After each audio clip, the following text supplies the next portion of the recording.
Bien, chers collègues, l'ordre du jour de notre réunion appelle l'examen des politiques publiques relatives aux missions administration générale et territoriale de l'État, immigration, asile et intégration, sécurité et au compte spécial contrôle de la circulation et du stationnement routier. Je vous rappelle que nous procédons dans un premier temps à une discussion centrée sur l'exécution budgétaire 2023 avant de procéder dans un second temps à une discussion d'une thématique d'évaluation retenue par le rapporteur spécial Charles de Courson. Je vous rappelle également que les séquences des questions se déroulent, Madame la ministre, écoutez bien parce que c'est nouveau, se déroulent désormais en faisant alterner questions et réponses et même temps de réponse au maximum que par rapport à la question. Je dis ça parce que les ministres précédents ont eu du mal à s'adapter à l'exercice. Mais comme je sais en plus, Madame Dominique Faure, qui supplée le ministre de l'Intérieur, dont chacun sait qu'il est en Nouvelle-Calédonie et qui donc avait vous-même... Comment ? Oui, mais c'est surtout que... ce que je voulais dire surtout, c'est qu'elle-même a bouleversé son agenda, est obligée de partir pas très très tard cet après-midi. Donc l'idée, c'est d'aller au plus efficace, voilà, de part et d'autre. C'était un peu ce que je voulais vous dire en prévention. Monsieur Charles de Courson, vous êtes rapporteur spécial pour la mission administration générale. Ah non, pardon. D'abord, je veux tellement aller vite que j'allais vous oublier. Ça n'aurait pas été terrible. Hein. Allez, Madame Dominique Faure, Madame la ministre, à vous la parole. Mesdames et messieurs les députés, je suis heureuse d'être parmi vous ce soir pour représenter l'exécution du budget du ministère de l'Intérieur et des Outre-mer au cours de l'année 2023. Je suis attachée à l'idée de rendre compte au Parlement, oui, Monsieur le Président, de l'utilisation des crédits que vous votez. C'est un devoir de transparence vis-à-vis de la représentation nationale et plus généralement vis-à-vis de nos concitoyens. S'agissant du ministère de l'Intérieur et des Outre-mer, ministère de la Sécurité, des Libertés publiques et de la Citoyenneté, ce devoir s'apprécie avec une sensibilité particulière. En 2023, ce sont 9 policiers, 14 gendarmes, 5 pompiers qui sont morts en service. Je tiens à saluer ce soir leur mémoire ainsi que celle des 2 gendarmes décédés la semaine dernière en Nouvelle-Calédonie. L'analyse de l'exécution budgétaire doit nous souligner l'investissement des femmes et des hommes qui réalisent leur mission au profit de leurs concitoyens, bien souvent dans des conditions très difficiles. L'année 2023 a été marquée par une activité opérationnelle intense. Elle a constitué une étape importante de la préparation des Jeux olympiques et paralympiques de Paris. J'y reviendrai. Elle est également la première année de mise en œuvre de la loi d'orientation et de programmation du ministère de l'Intérieur, plus connue sous le nom de LOPMI, marquée par une marche de progression des crédits ministériels de 1,8 milliard d'euros. Premier sujet, en 2023, le taux de consommation des crédits du ministère est très élevé, résulte d'une activité opérationnelle soutenue, mais aussi d'un contexte, vous le savez bien, marqué par l'inflation. Alors, pas mal de chiffres. 97% des crédits de paiement disponibles ont en effet été consommés, soit 22,7 milliards d'euros. Les autorisations d'engagement exécutées se sont élevées à 24,3 milliards d'euros. Cet écart entre les crédits de paiement et les autorisations d'engagement s'explique par le fait que la LOPMI permet des investissements importants devant permettre de transformer le ministère et de préparer l'avenir. Ensuite, ce taux de consommation s'explique par une activité opérationnelle particulièrement soutenue. Je citerai, entre autres choses, 6 points. Le premier, les violences urbaines de l'été dernier, qui ont impliqué une forte mobilisation des forces de sécurité et la réparation des dégradations ayant touché les matériels et les locaux du ministère. Une ouverture de crédit de 50 millions d'euros à ce titre a dû intervenir dans la loi de finances de fin de gestion. Deuxièmement, la sécurisation de la Coupe du monde de rugby, qui s'est déroulée dans d'excellentes conditions et qui a constitué une véritable répétition en vue des Jeux olympiques et des Jeux paralympiques. Troisièmement, le renforcement de la stratégie nationale d'attaque au feu naissant, pilotée par la sécurité civile. La saison feu a été moins intense en 2023 qu'en 2022. Il s'agit du résultat d'une action résolue qui repose sur une mobilisation accrue des moyens aériens et des colonnes de renfort. Malgré un nombre de départs de feu croissant, supérieur de 43% en 2023 à la moyenne de ces 10 dernières années, la superficie brûlée est restée extrêmement contenue.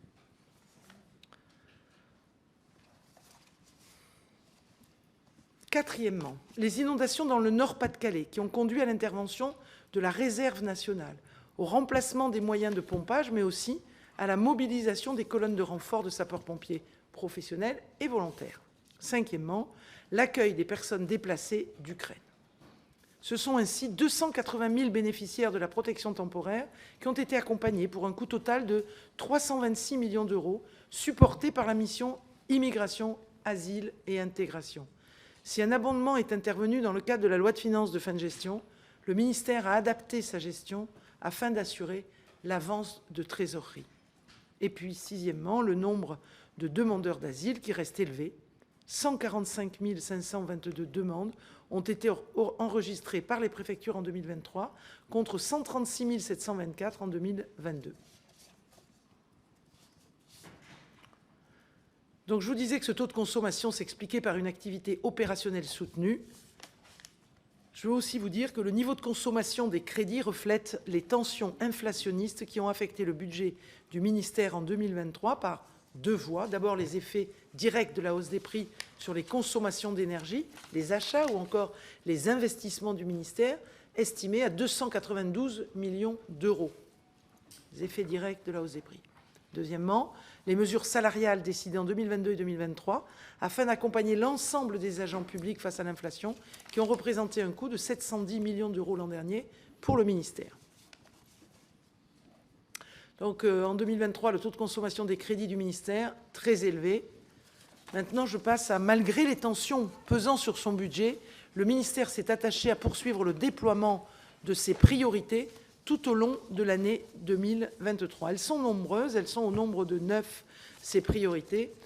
La première, le ministère a continué à renforcer la présence des forces de sécurité sur la voie publique et leur capacité d'intervention au plus près des populations. Au-delà des hausses d'effectifs sur lesquelles je reviendrai dans quelques instants, la mise en place des 11 unités de forces mobiles, escadrons de gendarmerie mobile, UFM et compagnie républicains de sécurité, nos CRS, prévues dans la LOPMI, eh bien, c'est poursuivi. De même, les premières dépenses visant à préparer la création de 238 nouvelles brigades de gendarmerie ont été réalisées en 2023. Deuxièmement, les priorités. L'effort de modernisation des forces de sécurité engagé avec le Beauvau de la sécurité n'a pas ralenti. À titre d'illustration, près de 300 millions d'euros ont été consacrés à l'équipement des forces, incluant notamment 150 millions d'euros dédiés à l'habillement, au matériel de protection individuelle et à l'armement, et puis 4 101 véhicules qui ont été commandés pour environ 120 millions d'euros. Troisièmement, troisième priorité, toujours au bénéfice de l'action des forces, le programme de rénovation immobilière, qui représente 95,100 millions d'euros de maintenance lourde. Donc, programme de rénovation immobilière et de construction nouvelle a été poursuivi avec des projets parmi lesquels figurent pour la police nationale l'hôtel des polices de Nice avec 4,7 millions d'euros en AE et 42 millions d'euros en CP et le commissariat de Valenciennes avec 37 millions d'euros en AE et 1 million d'euros en CP. Pour la gendarmerie nationale, c'est la réhabilitation des logements du quartier Pichard à Drancy pour 15,5 millions d'euros et celle de la caserne d'Etzel à Marseille pour 18,6 millions d'euros. Quatrième priorité, le ministère a procédé dès 2023 aux acquisitions nécessaires à la sécurisation des Jeux olympiques et paralympiques, notamment pour la lutte contre les drones, la modernisation des salles de commandement, la cybersécurité ou encore le matériel de protection périmétrique. Cinquième priorité, l'année 2023 a marqué un fort engagement en faveur de la sécurité civile et plus largement de la lutte contre les incendies et du secours aux victimes. Ainsi, c'est 150 millions d'euros qui ont été engagés dans le cadre des pactes capacitaires afin de cofinancer aux côtés des SDIS l'acquisition de nouveaux moyens. De même, un contrat a été signé avec Airbus en vue de renouveler la flotte d'hélicoptères de secours de la sécurité civile, les Dragons, afin d'atteindre une flotte de 40 appareils. 2023 a posé les premiers jalons de la création de la 4e unité des formations militaires de la sécurité civile à Libourne, annoncée par le président de la République avec le recrutement de 65 militaires et le lancement des premiers investissements. Sixièmement, les moyens consacrés à la sécurité routière ont contribué à ce que l'année 2023 soit marquée par une baisse de l'accidentalité, avec 3 170 personnes décédées sur les routes de France métropolitaine, soit 97 personnes de moins qu'en 2022. C'est moins de 3%. Afin de faciliter l'accès au permis de conduire, le financement du dispositif du permis à 1 € par jour a augmenté. Et 15 postes d'inspecteurs du permis de conduire ont été créés en 2023, avec un objectif de 100 créations de postes entre 2023 et 2026.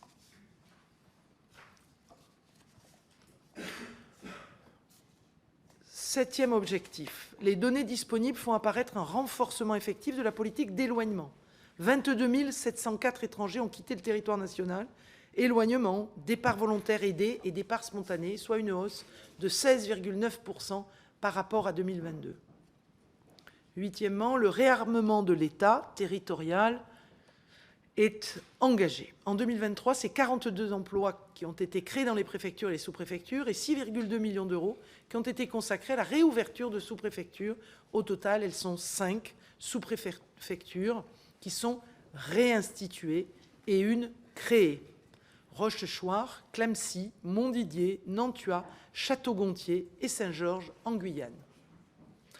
Et puis, dernière priorité en matière numérique. Un effort sans précédent a été réalisé en 2023. À titre de rappel, la LOPMI se veut avant tout une loi de transformation numérique. Ainsi, la consommation s'est élevée à 755 millions d'euros en AE et 642 millions d'euros en CP. Quelques exemples emblématiques avant de conclure. Le réseau Radio du Futur, l'opérateur chargé du projet, a été créé en 2023 et a pu bénéficier de 109 millions d'euros de subventions du ministère. Au total, le RRF devrait coûter 896 millions d'euros jusqu'à l'horizon 2030. Il va jusqu'à la mise en place d'un réseau de communication mobile très haut débit, s'appuyant sur les réseaux des opérateurs téléphoniques 4G, mais aussi 5G, qui sont résilients, sécurisés et interopérables. Deuxième exemple, Nexis, système unifié de gestion des alertes et opérations des SDIS, 27 millions d'euros engagés en 2023. Ce projet établit une interopérabilité entre les systèmes d'information des services de secours par la mutualisation des moyens avec de forts enjeux opérationnels, stratégiques et économiques. Je passe vite sur l'exemple France Identité Numérique. Je passe vite sur France Visa, avec leurs coûts, je pourrais vous donner si cela vous intéresse, et il me revient de conclure. L'augmentation de crédits dont le ministère de l'Intérieur et des Outre-mer a bénéficié en 2023, en application de la LOPMI, lui a permis de concilier à la fois la poursuite de la mise en œuvre de ses priorités, un niveau d'activité opérationnelle très soutenu, l'absorption des effets de l'inflation, une contribution au soutien apporté aux agents publics face à la hausse des prix en finançant sous enveloppe les mesures salariales interministérielles dites Guérini. Toutefois, compte tenu de la moindre ampleur des marches prévues au titre des annuités ultérieures de la LOPMI, du coût pérenne des mesures salariales interministérielles et de la contribution du ministère à l'effort de redressement des comptes publics, les marges de manœuvre budgétaires du ministère vont se réduire. Un effort de priorisation et de réexamen des sous-jacents de la programmation devra donc être consenti, et ce, en lien avec vous et la représentation nationale. Merci, Madame la Ministre. Monsieur Charles de Courson, vous êtes rapporteur spécial pour la mission Administration générale et territoriale de l'État. Vous avez la parole pour 3 minutes. Madame la Ministre, Monsieur le Président, mes chers collègues, en ce qui concerne mon analyse de l'exécution budgétaire de la mission Administration générale et territoriale de l'État, j'observe que la réalisation a été conforme à la prévision. Les écarts par rapport à la loi de finances initiale sont relativement faibles, le seul point d'attention étant le niveau d'engagement des dépenses immobilières, bien en deçà de ce qui était attendu et qui me semble révéler de réelles fragilités dans la conduite d'opérations, comme le souligne d'ailleurs la Cour des comptes. Mais je ne m'attarderai pas à commenter les résultats de la gestion en 2023. Je préfère, Madame la Ministre, vous interroger sur 2 sujets que j'ai pu approfondir depuis que je suis rapporteur spécial des crédits de cette mission. Le premier, c'est celui des effectifs dans les préfectures.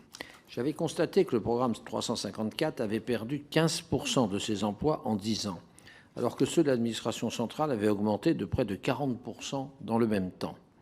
Les services en charge des titres des étrangers et du contrôle de légalité sont ceux qui ont le plus souffert de ces réductions d'effectifs. Lors de l'examen en séance des crédits de la mission AGTE, le ministre de l'Intérieur et vous-même, Madame la Ministre, vous étiez engagé, je cite, à diminuer le nombre d'ETP en administration centrale pour créer des effectifs supplémentaires en préfecture sans alourdir le budget de l'État. Et vous aviez donné un avis favorable à mon amendement qui proposait de renforcer les services chargés du contrôle de légalité de 190 emplois en transférant un peu moins de 13 millions d'euros du budget de l'état-major et des services centraux du ministère vers les préfectures. Cet amendement de crédit avait été adopté par notre Assemblée, mais il n'a hélas pas été retenu dans la version du texte après 49.3. Ma question est donc simple. Où en sommes-nous actuellement dans le renforcement des effectifs des préfectures et plus particulièrement des services en souffrance comme ceux dédiés aux étrangers ou au contrôle de légalité? Le second sujet sur lequel je souhaite vous interroger, c'est celui de la délivrance des titres d'identité. C'était d'ailleurs le thème que j'avais retenu l'an dernier pour le printemps de l'évaluation. Quels sont actuellement les délais pour obtenir une carte d'identité ou un passe-mort? Quand je parle de délai, je parle bien entendu de la prise de rendez-vous en mairie jusqu'à la réception du document.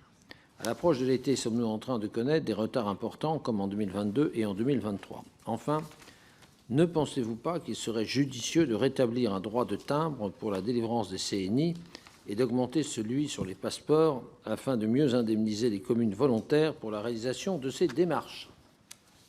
Madame le ministre. 3 minutes maxi. 3 minutes maxi. Dites donc. Monsieur le Président, Monsieur le Président, je vous remercie. Donc, 2 questions bien claires, bien comprises. La première, nous nous étions engagés à hauteur, je prends ma petite note, à hauteur de 190 emplois, à hauteur de 13 millions d'euros, d'effectifs basculés entre l'état-major et les préfectures. Et vous n'avez pas retrouvé cet amendement dans le 49.3. En fait, l'objectif de la loi d'orientation et de programmation du ministre de l'Intérieur, c'est plus 43 en 2023. Et ce travail très important est réalisé, et il est en cours, et il va se prolonger en 2024. Sur votre deuxième question, qui est la délivrance des délais de titres d'identité. Donc oui, à l'approche évidemment des vacances, le délai augmente. À ce jour, il se stabilise en mairie à 13 jours pour obtenir en moyenne des rendez-vous. Personnellement, j'ai fixé 15, mais dans la circulaire, c'était 1 mois, donc on est plutôt performant. Et le délai d'impression et d'envoi est légèrement au-dessus de la cible. Il est de 23 jours, alors qu'il devrait être de 21 jours. On voit bien que l'on est globalement en dessous d'1 mois, entre le moment où on sollicite un rendez-vous et le moment où on obtient son titre.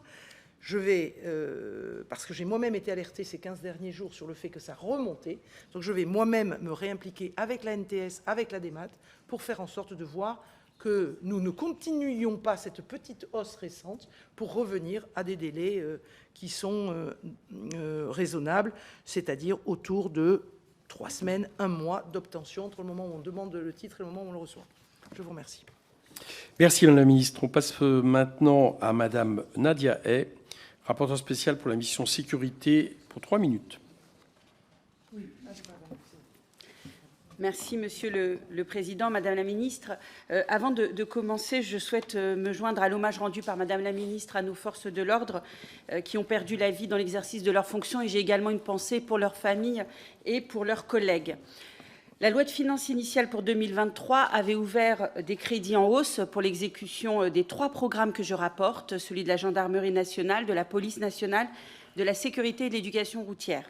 Comme l'a rappelé Madame la Ministre, l'année de 2023 a vu la mise en œuvre pour la première année des dispositions de la LOPMI. La progression de crédit du titre 2 acte un plan ambitieux de création d'emplois, de revalorisation salariale issue des Beauvau de la sécurité, ainsi que de la mise en œuvre de mesures générales de revalorisation dans la fonction publique, comme l'a précisé Madame la Ministre, les mesures dites Guérini. Dans le temps contraint qui m'est imparti, je souhaite faire ici quelques remarques. Les crédits exécutés des 2 programmes sont en hausse en 2023. Le taux de consommation sont de 99,41% pour la gendarmerie et 98,9% pour la police des crédits de paiement. Je souligne ces très bons résultats en termes de consommation de crédit. Pour ces 2 programmes, les dépenses de titre 2 sont au premier plan. Ils pèsent près de 84% des CP du programme gendarmerie nationale et 87% de ceux du programme de la police nationale. Madame la Ministre, j'ai une comme nous sommes sur le titre 2, j'ai une première question qui ne concerne pas l'exécution en tant que telle de 2023, mais sur le PLF pour 2023. Nous avions eu des discussions ici lors de son examen. J'avais déposé un amendement de crédit pour prévoir la rémunération des heures supplémentaires des effectifs de police lors des prochains Jeux Olympiques, vous savez, qui seront particulièrement mobilisés. Cet amendement n'a pas été voté, il n'a pas non plus été retenu par le gouvernement dans le texte final, et je souhaiterais savoir si le nécessaire a été fait, puisque le ministre de l'Intérieur avait annoncé quelques semaines plus tard qu'il y aurait des dispositions à cet effet. Je souhaite poser une deuxième question sur les équipements des forces de l'ordre. En 2023, lors des émeutes en France, les forces de l'ordre ont rencontré des difficultés liées à leur équipement et à la réalimentation de leur stock. Est-ce que vous pouvez nous assurer que le nécessaire, là aussi, a été fait pour éviter qu'une situation se reproduise? Pour les crédits de la sécurité routière, je n'ai pas de remarques à faire. Ils sont en très nette progression, comme en 2022, et ça permet de contribuer à sauver des vies, et vous l'avez très justement rappelé dans vos propos liminaires. Pour conclure, Madame la Ministre, je souhaite aussi aborder la question des annulations de crédits sur la mission sécurité, et en particulier des 134 millions d'euros sur le budget de la police nationale. Est-ce que vous pouvez nous confirmer ou nous infirmer qu'il y aura des conséquences sur la situation sur l'organisation des Jeux Olympiques et la situation actuelle en Nouvelle-Calédonie? Je pense que c'est un élément aussi important. Et pour rester sur la question des territoires ultramarins, pouvez-vous nous dire quels sont les moyens mis en œuvre pour assurer la sécurité dans les territoires d'outre-mer, notamment à Mayotte et en Guyane? Je vous remercie. Merci Nadia. Et Madame la Ministre. Merci Monsieur le Président. Madame la députée, Madame la rapporteure. Sur le sujet des heures supplémentaires, en fait, c'était votre question 1. C'était un amendement dont vous disiez, c'est le paiement des heures supplémentaires de police, dont vous disiez qu'il n'avait pas été retenu. Mais en fait, la réponse est oui, et ils seront payés en fin d'année 2024. Ensuite, vous parler des équipements de forces de sécurité intérieure. Vous nous demandez si le nécessaire a été fait. La réponse est oui. À la suite des violences urbaines, l'entièreté des engagements du ministre de l'Intérieur ont été tenus concernant les équipements des forces de sécurité intérieure. Je fais référence à ce que je vous ai dit dans ma prise de parole initiale et le nombre de véhicules qui a été acquis. Concernant votre troisième point sur l'annulation des crédits, alors, rien de concret à vous dire à ce jour. Bien évidemment que les crédits concernant les Jeux Olympiques ne seront pas annulés. Les travaux sont en cours pour essayer de concilier les priorités que je vous ai citées et puis ces annulations de crédits absolument nécessaires quand on pense à nos 3 000 milliards de dettes et à nos 40 milliards de frais financiers que l'on dépense chaque année. Donc oui, le ministère de l'Intérieur est responsable. Cependant, aucune baisse n'est à envisager sur les JOP, ce qui est quand même notre très court terme. Ensuite, vous m'interrogez sur Mayotte. Nombreux renforts sont mis en œuvre à Mayotte et en Nouvelle-Calédonie. Sur la Nouvelle-Calédonie, je l'ai dit tout à l'heure au banc, c'est 3000 forces de sécurité intérieure qui ont été envoyées. Et les Outre-mer, vous le savez, par le nombre de déplacements que le ministre de l'Intérieur réalise en Outre-mer, c'est une priorité du ministère de l'Outre-mer. Donc, oui, les renforts ont été mis en œuvre à Mayotte et en Nouvelle-Calédonie. Alors je rappelle, pour ce qui est de la Nouvelle-Calédonie, je l'ai dit tout à l'heure aussi, que GIGN, RAID sont déjà partis depuis maintenant plusieurs jours en Nouvelle-Calédonie pour accompagner nos forces de sécurité intérieure présentes sur le terrain. Merci Madame la Ministre. La parole est maintenant à Florian Chauche, qui est rapporteur spécial pour la sécurité civile, pour 3 minutes. Merci Monsieur le Président. Madame la Ministre, Monsieur le rapporteur général, chers collègues, en 2023, les moyens aériens et terrestres de la sécurité civile ont été de nouveau fortement sollicités, de même que les crédits du programme sécurité civile.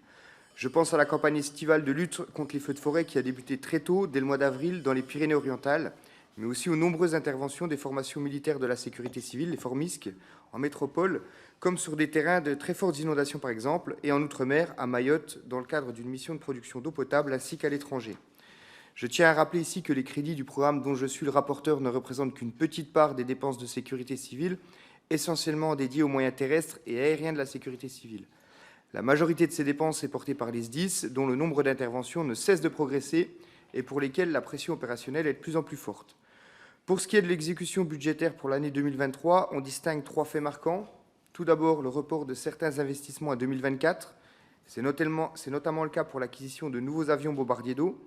Ce retard pris dans le renouvellement de notre flotte d'aéronefs conduit la DGCGC à recourir à de la location pour un montant avoisinant les 30 millions d'euros. Alors, Madame la Ministre, ne pensez-vous pas qu'il serait judicieux d'acheter en propre des hélicoptères lourds bombardiers d'eau ou d'explorer des pistes pour aménager certains avions militaires déjà en notre possession pour leur permettre de larguer du produit retardant? Le deuxième fait marquant, c'est une hausse des dépenses contraintes. Les dépenses d'intervention, par exemple, augmentent année après année du fait de la plus grande fréquence et intensité des événements climatiques extrêmes. Alors, Madame la Ministre, j'en profite pour vous interroger sur le modèle de financement de nos SDIS, qui eux aussi subissent cette hausse des dépenses. Allez-vous engager une réforme lors du prochain projet de loi de finances? Et le dernier fait marquant, l'inflation, qui grève encore un peu plus le budget alloué à la sécurité civile. On le constate notamment avec la hausse des prix des carburants.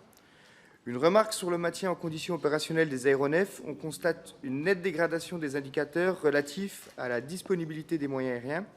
Le rapport annuel de performance évoque, je cite, « des mises en veille techniques de base tout au long de l'année et l'appui des forces aériennes de gendarmerie pour effectuer par subsidiarité certaines missions sur 2 bases au mois d'août ».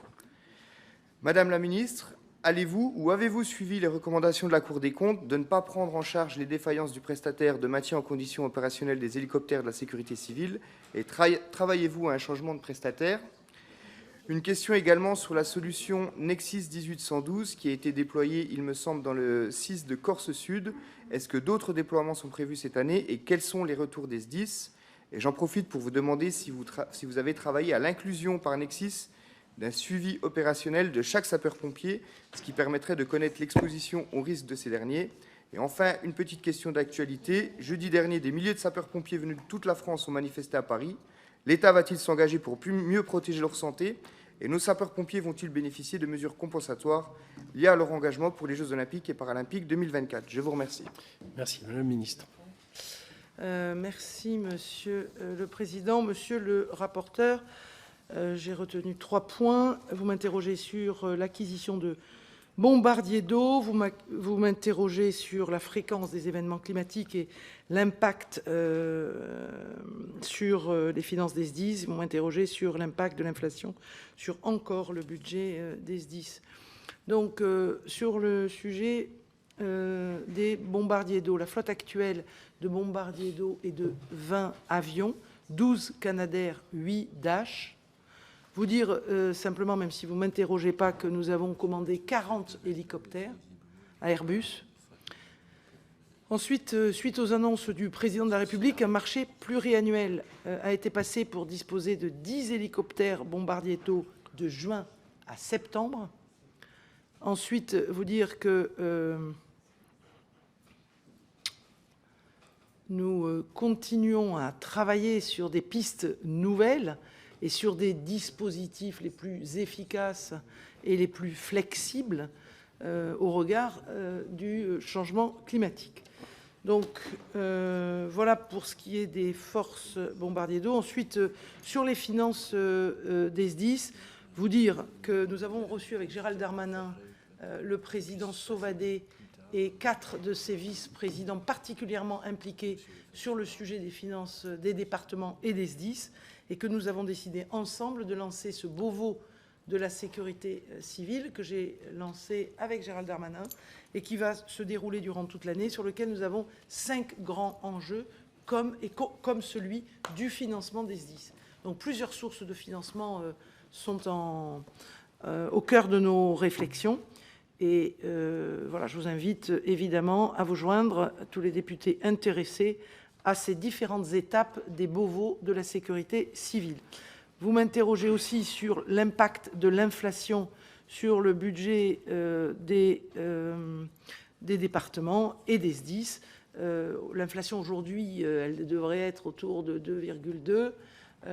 En 2024, elle était au-dessus de 5 en 2023.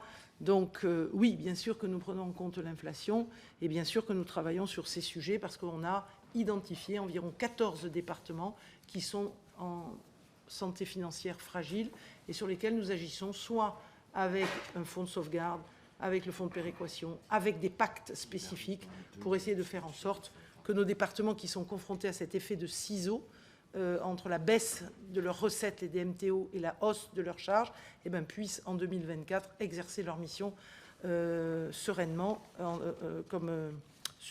avec les SDIS. Donc c'est un sujet que l'on suit de façon extrêmement régulière, sur lequel je souhaite vraiment vous rassurer. Bien, Monsieur Lefebvre arrivant dans 2-3 minutes, si j'ai bien compris.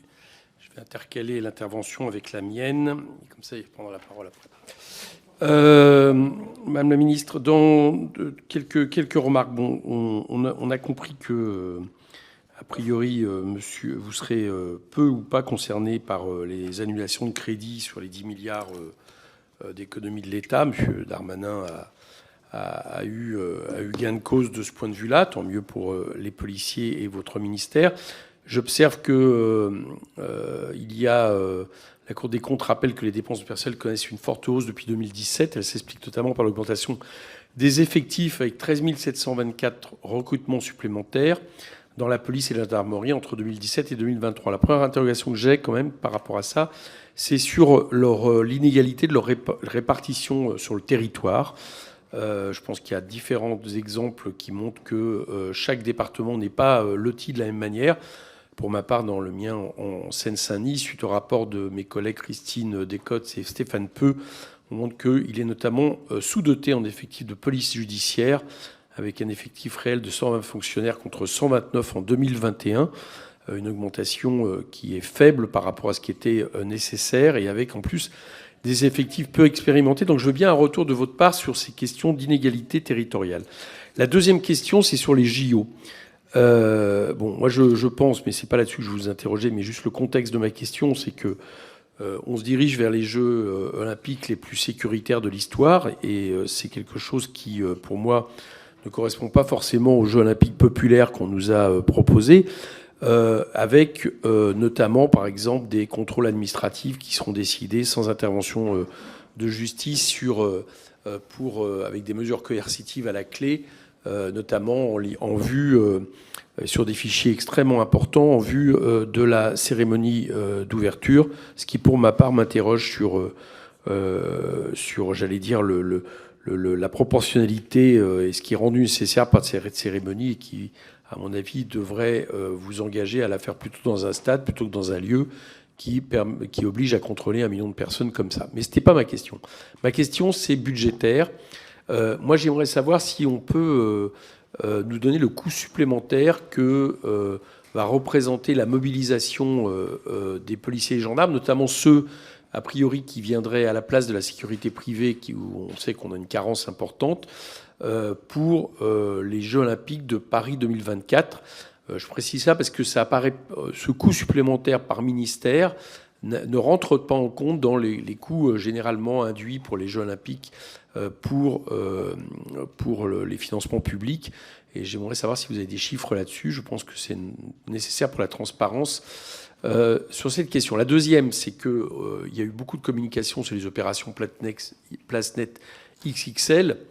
Bon, c'est pas lieu ici de juger de leur rapport, de leur efficacité. Moi, j'en doute personnellement dans la lutte légitime et nécessaire contre le trafic de drogue. Mais par contre, ce qui m'intéresse, c'est quand même d'avoir le coût. Et j'ai écrit au ministre des Finances sans avoir aucun retour pour connaître les moyens budgétaires consacrés à ces opérations. Je ne sais pas si vous avez des éléments à me communiquer. Merci, Monsieur le Président. 3 questions. La première, et je voudrais d'abord revenir sur votre introduction quand vous interprétez, si je puis dire, ou vous dire que nous avons eu 577 millions d'euros d'annulation en 2024. Donc la contribution aux finances publiques du MIOM est une réalité.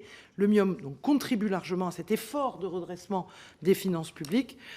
Ensuite, vous avez pointé un sentiment d'inéquité territoriale concernant la Seine-Saint-Denis. Pas que, je peux pas. J'ai donné l'exemple de la Seine-Saint-Denis, mais je parle en général. Oui, moi, vous savez, je fais environ 2 visites officielles de terrain et on me parle des gendarmes tout le temps, des 238 gendarmeries, etc. Pas une seule fois. On m'a dit, j'ai l'impression qu'à côté, il y a du monde et chez moi, je n'en ai pas. Donc, j'entends que c'est pour ça que je zoome sur la Seine-Saint-Denis où, effectivement, je ne suis pas allée ces 3 derniers mois. Et j'entends votre sentiment d'inéquité que je respecte. Mais je vous dis que le ministre, avec son administration et avec son cabinet, a conduit un travail d'analyse territoriale avant de décider la répartition de ces brigades de gendarmerie. Ensuite, en introduction de votre point 2, vous dites les Jeux olympiques et paralympiques, c'est le 2, les plus sécuritaires de l'histoire, oui, mais notre objectif, quand même, face à cet événement planétaire, cette immense fête populaire, c'est évidemment de sécuriser cet événement dans le respect du droit, puisque vous évoquez ce sujet et vous dites personnellement que vous émettez des questionnements. Moi, je vous dis qu'aujourd'hui, on est dans le respect du droit et on doit à nos concitoyens de faire en sorte que cette belle fête se passe dans les conditions les plus festives et les plus sécurisées. Sur le budget des JOP, aujourd'hui, c'est 200 millions d'euros budgétés pour 2024. C'est ce que je disais un peu plus tôt en répondant à Monsieur le Président, et que je ne peux pas vous dire de combien ce montant est augmenté pour prendre en compte différentes situations que nous aurions besoin de sécuriser. Donc nous n'avons pas actuellement de chiffres actualisés sur le surcoût des JOP. Je ne peux vous dire que le fait que nous ayons ces 200 millions d'euros budgétés pour 2024, ils sont en cours de fiabilisation dans un contexte de sécurité rehaussé. Ensuite, sur le sujet place nette XXL, pas d'éléments particuliers à vous communiquer. Le ministre pourra vous répondre ultérieurement sur les coûts de ces opérations. Vous avez cité le ministre de l'économie et des finances, à qui vous auriez écrit pour en connaître le coût. Non, à M. Darmanin. Ah bon, à Gérald Darmanin. Donc pas de problème, je prends le point. On retrouve votre courrier et on vous répond, Monsieur le Président. Merci. Du coup, Monsieur Lefebvre est arrivé, et donc, je ne sais pas comment vous organisez, mais la parole est à vous pour 3 minutes. Merci, Monsieur le Président. Je viens d'excuser mon retard. J'étais sur la commission d'enquête sur la dette. Madame la Ministre, avec Stella Dupont, nous rapportons les crédits de la mission Immigration, Asile, Intégration. Et j'aurai 3 questions sur l'exécution budgétaire. La première concerne le programme 104 et notamment son action 12. Avec le déploiement du programme Agir, on constate que la montée en puissance du déploiement du programme n'est pas à la hauteur de ce que nous avions escompté budgétairement. Nous souhaiterions savoir pour quel motif. Est-ce que la montée en charge est liée peut-être à des difficultés en lien avec les opérateurs et les associations qui sont censées en assurer le déploiement? Deuxième question a trait au financement de la protection des déplacés d'Ukraine au travers de la protection temporaire. Avec Stella Dupont, on réitère notre demande d'une budgétisation initiale du coût pour la mission, à la fois des dépenses d'hébergement et d'allocation pour demandeurs d'asile, tout en saluant le fait que le gouvernement, évidemment, a choisi en fin d'année de financer et d'abonder la mission à la hauteur des crédits nécessaires, en précisant d'ailleurs que les crédits qui sont liés à l'allocation pour la demande d'asile sont inférieurs à ceux que nous attendions, compte tenu de l'augmentation plutôt du ralentissement des délais de traitement par l'OFPRA. Nous y voyons là un prémisse des bénéfices que nous apportera la loi immigration en la matière. Enfin, un dernier point sur la question de la rénovation des centres de rétention administrative, puisqu'on observe une sous-exécution des crédits qui figurent sur le programme 303 et notamment sur l'action 3, une sous-exécution importante de 35 millions d'euros qui est imputable, selon la réponse qu'a formulée le ministère, à la programmation pluriannuelle de ces investissements et à leur mise en œuvre complexe. Est-ce que vous pourriez nous préciser, Madame la Ministre, quelle est la nature de ces difficultés? Est-ce qu'elles sont liées à l'implantation territoriale des locaux et des centres de rétention administrative, des difficultés peut-être d'acquisition du foncier, ou bien des difficultés qui sont de l'ordre de l'acceptabilité en matière de politique publique pour ces projets locaux? Je vous remercie. Merci. Madame la Ministre. Merci, Monsieur le Président, Monsieur le rapporteur. Donc, effectivement, 3 questions. Pour la sous-exécution que vous pointez du programme 104, elle provient essentiellement du rythme de déploiement du programme Agir, avec une consommation de CP qui a progressé moins rapidement que celle des AE. Les marchés subséquents conclus dans les régions et départements prévoient des versements échelonnés des CP. Sur votre deuxième point, les bénéficiaires de la protection temporaire d'Ukraine, le coût total sur la mission s'est élevé à près de 330 millions d'euros sur les 2 programmes. Pas de budgétisation temporaire, remboursement interministériel en fin d'année. Rien de vous dire malheureusement de plus tout de suite. Quant aux dépenses d'immobilier des CRA, celles-ci sont tributaires de l'avancement des travaux. Donc vous avez raison de pointer cette absolue nécessité de rénovation des CRA. Et donc cette sous-exécution que vous pointez de 35 millions d'euros. La cible de 3000 places à échéance de 2027, en fait, est en cours par le ministère et est en train d'être mise en œuvre très rapidement. Voilà, et puis des retards parfois pris dans l'exécution des chantiers expliquent cette sous-exécution de ces crédits. Merci. On va passer aux orateurs de groupe. Pour Renaissance, est-ce que quelqu'un prend la parole? Monsieur Holroyd. Oui, merci beaucoup, Madame la Ministre. Non. Oui. Merci beaucoup, Madame la Ministre, et merci aux différents rapporteurs spéciaux pour leur travail éclairant. Peut-être d'abord de me féliciter de l'augmentation de la dotation budgétaire pour les missions sécurité qui répondent à une priorité essentielle, évidemment, pour nos concitoyens. Mais après, Madame la Ministre, pour vous poser une question un peu plus précise sur le dispositif de système d'entrée et de sortie aux frontières de l'Union européenne qui a été lancé en 2020 et qui devait rentrer en vigueur en octobre 2022, mais qui a été repoussé maintenant en octobre 2024, et qui crée une inquiétude considérable aux frontières, notamment à la frontière entre le Royaume-Uni et la France, puisque les flux de passagers sont très importants et qu'aujourd'hui, les postes frontières ne sont absolument pas en mesure d'absorber les dispositifs supplémentaires qui seront ajoutés par la mise en œuvre de ce nouveau règlement européen. Donc, premièrement, est-ce que cette mise en œuvre est toujours fixée à octobre 2024 ou est-ce que vous envisagez de la repousser ?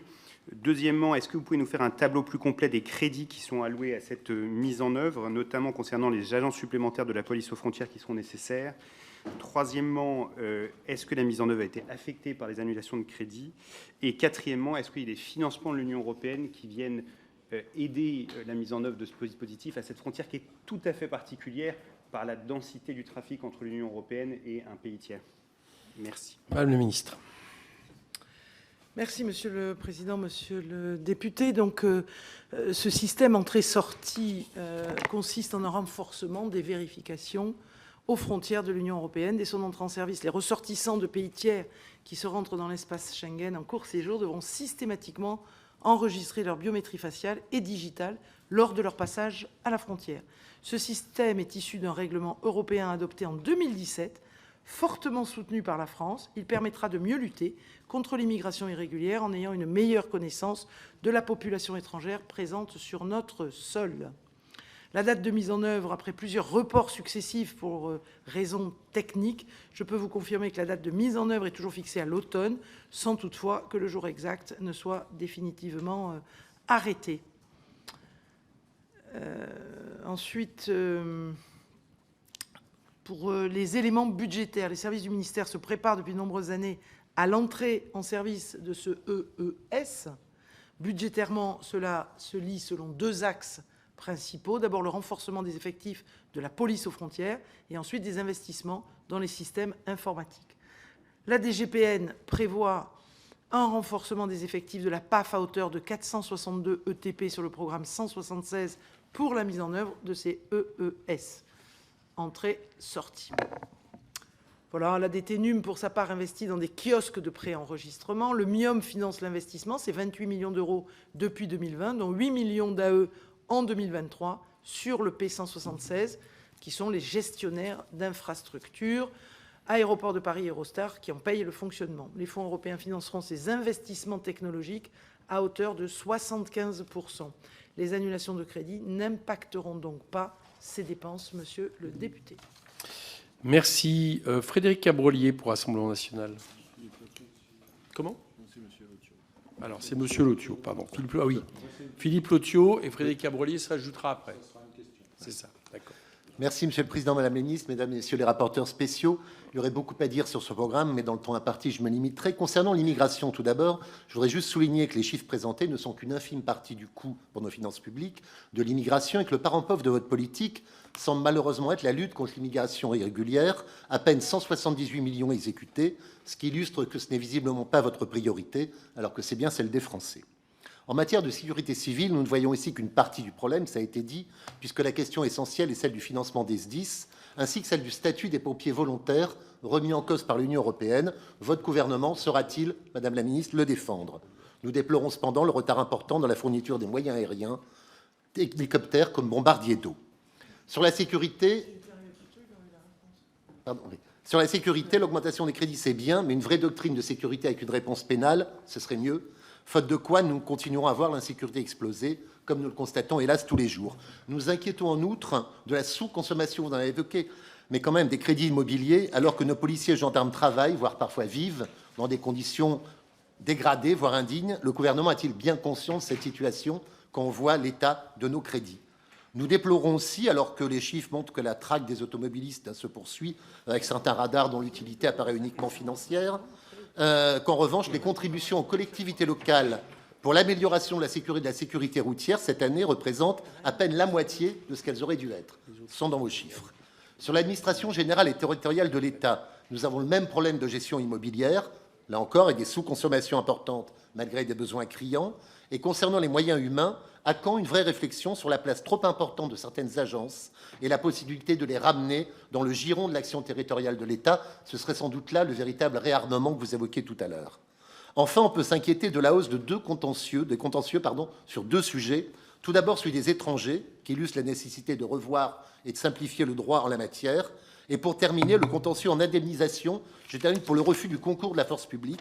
Comptez-vous limiter les refus des préfets de procéder à l'exécution de jugements qui posent un vrai souci en termes d'état de droit et sont mal vécus par les victimes de ces dénis de justice? Je vous remercie. Madame le ministre. Monsieur le député, vos propos me paraissent plus que excessifs. Ils sont très concrets. Pardon. Non, c'est pas vous. Là, cette fois-ci. Là, allez-y, madame. C'est bon, allez-y. Oui, monsieur le député, vos propos me paraissent un peu, même beaucoup excessifs. Nous avons voté une loi pour lutter contre l'immigration irrégulière. Nous construisons plus de places en CRA et j'ai développé ce sujet un petit peu plus tôt avant votre arrivée. Nous renforçons la lutte contre l'immigration irrégulière aux frontières. Je viens aussi de le développer. Pour ce qui est de l'immobilier, c'est une priorité. Au contraire, les sous-consommations s'expliquent, et je l'ai aussi indiqué dans ma déclaration générale, par la vie des programmes, des décalages et puis tout simplement des indisponibilités de nos entrepreneurs. Donc, vous parlez à nouveau du financement des SDIS, vous nous parlez des financements des bombardiers. J'ai annoncé que nous avions commandé 40 bombardiers, que nous avions passé une commande aussi de bombardiers d'eau. J'ai parlé de nos avions bombardiers. Donc tout cela a été dit soit dans la déclaration générale, soit dans des questions auxquelles j'ai répondu préalablement. Je pense que vous avez tous les éléments pour, au contraire, considérer que nous sécurisons, avec le ministre de l'Intérieur, bien nos concitoyens. Merci. Florian Chauche pour la France Insoumise. Merci, Monsieur le Président. Moi, j'aurais juste une petite question que j'ai eu l'occasion de vous poser tout à l'heure lors des questions au gouvernement. À propos des Jeux Olympiques, est-ce que nos sapeurs-pompiers recevront une prime, comme c'est le cas à l'heure actuelle pour les forces de sécurité, que ce soit la police ou la gendarmerie? Ils seront tout autant mobilisés que les forces de sécurité pour assurer le bon déroulement des Jeux Olympiques. Donc, Madame la Ministre, est-ce que nos sapeurs-pompiers vont recevoir cette prime, oui ou non? Je vous remercie. Madame la ministre. Donc, vous m'avez posé la question tout à l'heure.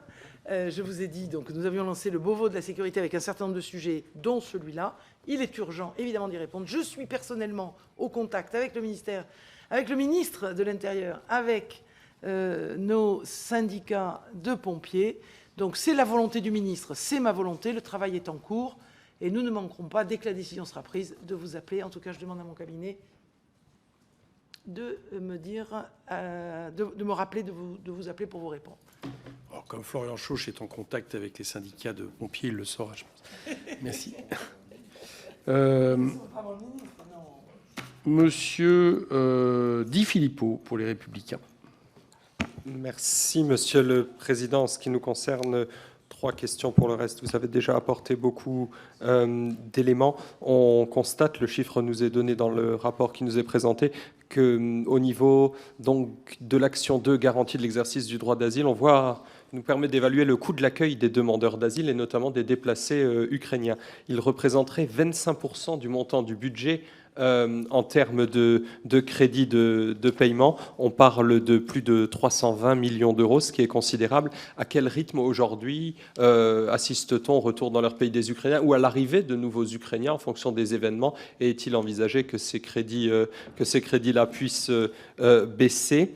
La deuxième question, on voit une évolution positive sur les crédits qui concernent la lutte contre l'immigration irrégulière, notamment avec une amélioration des délais de l'OFPRA. Comment ces délais ont-ils pu baisser et existe-t-il encore des marges restantes? Parce que ce sont des enjeux qui sont très très importants de pouvoir à la fois accueillir ceux qui le méritent, mais aussi reconduire rapidement ceux qui ne le méritent pas. Et ça fera peut-être l'occasion de parler pour vous de moyens supplémentaires en ce qui les concerne. Et troisièmement, à long terme, un point préoccupant, la sous-exécution des crédits de l'action 3, lutte contre l'immigration irrégulière. La Cour des comptes relève quelque chose qui est un peu contradictoire avec la réponse que vous avez donnée à un précédent collègue, en citant aussi le ministère de l'Intérieur. Cette sous-exécution serait imputable à la difficile programmation pluriannuelle de ces investissements et leur mise en œuvre complexe avec des contraintes liées aux études préalables, etc., la passation de marché, tout ce qu'on connaît dans les projets publics. Or, je crois que ça fait 7 ans qu'on nous en parle, ça fait 7 ans que ces projets sont annoncés, ça commence à être difficilement entendable qu'il y ait des retards sur ces projets-là parce que ce sont autant de personnes qui se retrouvent dans la clandestinité, dans la nature, en dehors du giron de l'État et qui finissent par s'installer dans la clandestinité pendant une bonne dizaine d'années jusqu'à ce qu'on soit obligé de régulariser leur situation. Donc j'avais une troisième interrogation sur ce sujet-là et sur l'avancée de ces travaux. Merci. Emmanuel Mandon pour le mode... non, pardon. Excusez-moi, Madame la Ministre. Je suis reparti sur les anciennes habitudes. Merci, Monsieur le Président. Monsieur le député, je suis un peu surprise, même si on est là en train d'examiner les dépenses du ministère de l'Intérieur 2023, mais que vous me posiez la question, est-ce que les crédits vont baisser pour les déplacés ukrainiens? Mais je prends la question. Moi, j'ai envie de nous demander comment nous pouvons encore aller plus loin pour faire en sorte que cette guerre cesse et que l'Ukraine gagne cette guerre. Voilà ce qui me préoccupe, avec un accueil des Ukrainiens le meilleur possible. Mais en tout cas, ce que je peux vous dire, c'est que le flux évolue concernant les Ukrainiens, mais le stock demeure. Le flux continue, le stock des Ukrainiens demeure pour l'instant. Ensuite, vous nous interrogez sur la sous-exécution, la lutte contre l'immigration irrégulière. La loi immigration permet d'accélérer le dispositif avec des moyens complémentaires. Donc cette loi immigration, comme vous le savez, elle a été votée en décembre 2023. Donc il faut laisser un peu de temps au temps, mais elle vise véritablement à accélérer le dispositif et donc son efficacité pour justement lutter contre cette sous-exécution que vous avez constatée. Merci. Emmanuel Mandon pour le MoDem. Oui, merci, Monsieur le Président. Madame la Ministre, je voudrais vous interroger effectivement sur les programmes que nous devons évaluer aujourd'hui et qui nous paraissent essentiels pour assurer la sécurité des populations et la vie démocratique de notre pays. Je dirais que globalement, selon les observations qui ont pu être faites, à quelques exceptions près, les engagements stratégiques, et notamment la mise en œuvre, correspondent bien à la mise en œuvre de la première année de la LOPMI, et ce qui traduit aussi une bonne qualité de gestion budgétaire. Alors, je ne peux pas couvrir tous les champs, évidemment, compte tenu du temps court, mais je m'attacherai plus particulièrement au programme 354, 161 et 232, pour lesquels une expérience d'élu local m'amène à porter un regard de terrain. Alors, tout d'abord, par rapport à la présence de l'État au niveau des arrondissements, on se réjouit de voir que les moyens des préfectures, les moyens humains, sont confortés. Et ça demandera un effort dans le temps. Et on imagine que tout cela suppose une grande vigilance de la part de notre Assemblée. Le programme pour la sécurité civile sur la lutte contre les feux de forêt, nous avons plusieurs points sur lesquels on pourrait s'interroger, notamment parce que, c'est vrai, la forêt, c'est un véritable poumon vert qu'il nous faut savoir préserver, mais ça demande du temps long et s'appuyer sur des expériences acquises et pas simplement des actions de court terme. Donc, il y a la question de la qualité des indicateurs de performance, ça a été souligné, qui guide une politique d'avenir. Il faut maintenir des moyens aériens de lutte contre les incendies. Et puis, il y a une question sur, parce que nous attendons avec impatience, le déploiement du système de coordination des moyens d'incendie et de secours, condition nécessaire de la mise en œuvre de la loi incendie que nous avions votée. Alors, est-ce que vous auriez des éléments de précision sur ce point? Et puis, sur le programme 232, vie politique, par rapport à l'exercice de la démocratie, nous aurions des questions. J'aurais une question sur la profondeur, la réforme en profondeur de la diffusion de la propagande électorale appelée par monsieur le rapporteur. Et je dirais à titre personnel que je suis assez réservé parce que c'est un sujet de fond et qui ne se limite pas au seul impact environnemental des documents. Madame la ministre.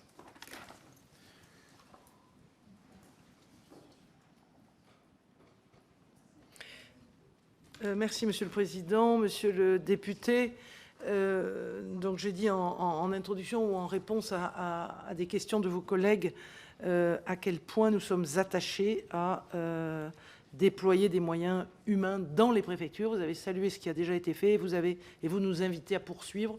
Et vous avez bien raison, le ministre et moi-même sommes déterminés. Je veux simplement rappeler, comme je l'ai fait tout à l'heure, que nous avons créé de nouvelles sous-préfectures et que nous en avons même réouvertes. Ensuite, concernant le sujet de la lutte contre les feux de forêt, moi, je peux vous dire que pas plus tard qu'hier, j'ai rencontré l'IGN pour voir comment, en complément de tous les services que nous rendent Météo France, avec la météo des forêts, comment on peut, avec l'IGN et une start-up dont j'ai oublié le nom, avec lequel ils sont en partenariat, nous pourrions encore mieux prévoir et prendre en compte encore plus d'indicateurs sur la sécheresse des sols, sur l'état des nappes, sur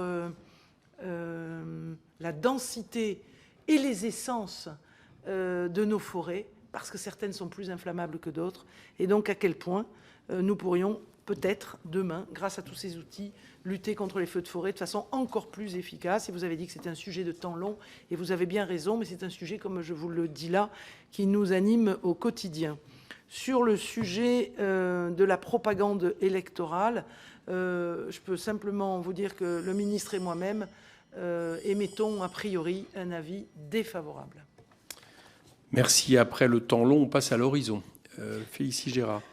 Merci, Monsieur le Président, Madame la Ministre. Nous discutons aujourd'hui des crédits du ministère de l'Intérieur et je souhaite revenir plus particulièrement sur les moyens alloués aux forces de sécurité intérieure. Plusieurs faits d'actualité, des événements divers organisés sur le territoire ont mobilisé nos forces de l'ordre et encore une fois en 2023, dans des conditions plus ou moins difficiles, nos gendarmes et nos policiers ont permis d'assurer la sécurité de nos concitoyens et ont garanti la sûreté publique au quotidien. Dans le cadre de son examen des programmes 152 Gendarmerie nationale et 176 Police nationale, la rapporteure spéciale a relevé avec satisfaction la bonne exécution budgétaire de la mission, grâce notamment à la croissance des crédits prévus par la LOPMI. La hausse des crédits de la mission est particulièrement liée au plan ambitieux de création d'emplois et des revalorisations salariales issues du Beauvau de la sécurité porté par le ministre Gérald Darmanin. Durant l'année 2023, les crédits exécutés des programmes de la Gendarmerie nationale et de la Police nationale ont tous deux connu une progression par rapport à 2022, et ce sont les dépenses de personnel qui constituent le premier poste de dépenses des deux programmes. C'est évidemment une bonne nouvelle car cela conditionne les conditions d'embauche et de rémunération des femmes et des hommes qui nous protègent au quotidien. Pour nos compatriotes, la traduction concrète de ces chiffres, c'est aussi le renforcement des effectifs de police dans nos territoires, la revalorisation des rémunérations ou encore la création de 200 nouvelles brigades de gendarmerie. En ce qui concerne les crédits hors dépenses de personnel, les deux programmes présentent là aussi une progression de crédits exécutés en 2023 par rapport à 2022. Ces chiffres répondent à certaines nécessités tout en étant confrontés au contexte d'inflation. Madame la ministre, quelle analyse fait le gouvernement de ces résultats budgétaires et d'autres investissements budgétaires sont-ils prévus pour continuer à soutenir nos forces de l'ordre? Je vous remercie. Merci, Madame la ministre. Merci, Monsieur le Président. Madame la députée, merci pour vos commentaires. Effectivement, vous soulignez effectivement les hausses de crédit qui ont permis quoi? Tout simplement de revaloriser les salaires de nos gendarmes et de nos policiers, qui ont permis de créer des emplois et qui ont permis de créer ces 200 nouvelles brigades qui sont en train d'être déployées. Ensuite, vous nous interrogez de savoir en 2024, est-ce que l'on va poursuivre? Alors, on a évidemment le budget qui a été voté dans la loi de finances. On a nos dons de 100 millions pour les JOP. Et j'ai dit un peu plus tôt, mais vous étiez là, à quel point nous allons réajuster effectivement les budgets dont nous avons besoin dès le mois de septembre, dès le mois d'octobre, aussitôt que les Jeux paralympiques seront terminés, qu'ils auront été sécurisés et que ça sera un véritable succès. Je vous remercie. Merci. On passe à Marietta Caramanli pour le groupe socialiste, à qui je souhaite la bienvenue. Merci, Monsieur le Président. Madame la Ministre, chers collègues, la note d'exécution budgétaire de la Cour des comptes sur les crédits 2023 de la mission sécurité met en évidence deux points. D'une part, la croissance des crédits de personnel et d'autre part, un appareil de formation de ces mêmes personnels qualifiés de sous-tension. Alors, mon premier point, justement, c'est pour ce qui est de recrutement du schéma. Le schéma d'emploi a été réalisé et atteint. Comment seulement les moyens en personnel sont-ils répartis entre territoires? Selon quels critères? Avec quels outils de gestion et selon quels indicateurs démographiques ou relatifs à la délinquance? Ma première question. Comment les besoins sont-ils recensés en tenant compte de l'évolution de la délinquance ou selon une répartition démographique des compétences de police ou de gendarmerie sur les territoires ou les deux? Et enfin, je voulais rappeler que lors de la mandature précédente, à l'occasion d'une commission d'enquête, les députés avaient été surpris de constater que l'affectation des moyens répondait à des critères, disons, variables. Le deuxième point, c'est parce qu'il y a une hausse significative des départs définitifs ou temporaires des fonctionnaires de la police en gendarmerie ou police. Et dans la police, le recrutement de contractuels administratifs a permis de libérer des postes actifs et de terrain. Ces départs et les recrutements à venir supposent que la formation gage d'efficacité soit correctement assurée. Quelles mesures le ministère de l'Intérieur a-t-il pris ou entend prendre pour garantir un niveau de formation suffisant et adapté aux différents enjeux de la présence des forces de sécurité, notamment en matière d'entraînement, de formation aux interventions et d'utilisation des armes, et comment les crédits affectés à ces dépenses vont évoluer. Enfin, pour terminer, Madame la Ministre, je suggère, sous le contrôle de Monsieur le Président de la Commission, que vous puissiez adresser aux députés une note circonstanciée à l'appui de votre propos en réponse. Cela permettra, je pense, que l'évaluation fasse un peu l'objet d'un suivi constructif et je vous remercie déjà de vos réponses. Merci, Madame la Ministre. Merci, Monsieur le Président, Madame la députée. Donc, moi, je vous réponds oui, d'entrée sur la note circonstanciée, vous l'avez compris. Je vous demande évidemment d'excuser l'absence du ministre de l'Intérieur qui est à Nouméa. Et donc, je comprends votre souhait d'avoir une note circonstanciée et je demanderai à son cabinet de vous la faire parvenir. Vous essayez de comprendre comment est faite cette répartition territoriale et vous nous interrogez sur est-ce que la délinquance fait partie des critères que nous prenons en compte. Évidemment, oui. Donc, les besoins sont analysés, la délinquance est prise en compte, et donc on regarde aussi sur un département comment la complémentarité entre gendarmerie et police s'opère. Donc, les critères sont variables, ce n'est pas 5 critères que l'on mettrait en place sur tout le territoire national. C'est véritablement une réponse spécifique dans chaque département en fonction des zones de police, des zones de gendarmerie et de la délinquance, et plein d'autres critères. Ensuite, vous demandez, et vous avez raison de demander, est-ce que les formations sont bien renforcées? Je ne sais pas vous dire à l'instant même où je vous parle de combien sont les crédits de formation, bien sûr, mais les 3 sujets sur lesquels les formations ont été renforcées, c'est la déontologie, c'est le suivi psychologique et c'est l'utilisation des armes que vous avez citées. Je vous remercie. Merci. Charles de Courson pour le groupe LIOT. C'est une petite question que je vous ai posée tout à l'heure, mais vous n'avez pas répondu, Madame la Ministre. C'était. Alors, je la repose. Oui. Voilà, vous savez qu'en 98, on a supprimé le droit de timbre sur la délivrance des CNI. Oui. Mais on les a maintenus sur les passeports. Oui. Et quand on a délégué aux communes le soin de les délivrer, aux communes volontaires, on les a indemnisés insuffisamment. Alors, ça a été amélioré l'année dernière. Et j'avais lancé l'idée qu'on rétablisse un droit de timbre pour la délivrance des CNI, de façon à pouvoir améliorer la rémunération des communes volontaires qui délivrent ces titres.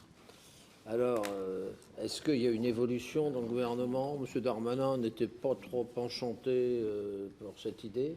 Qu'en pensez-vous? Est-ce que ça a évolué? Alors, je vais tenter, Monsieur le Président, de vous répondre en vous disant d'abord qu'au printemps 2023, j'ai obtenu de la Première ministre une augmentation significative de 70 millions à 100 millions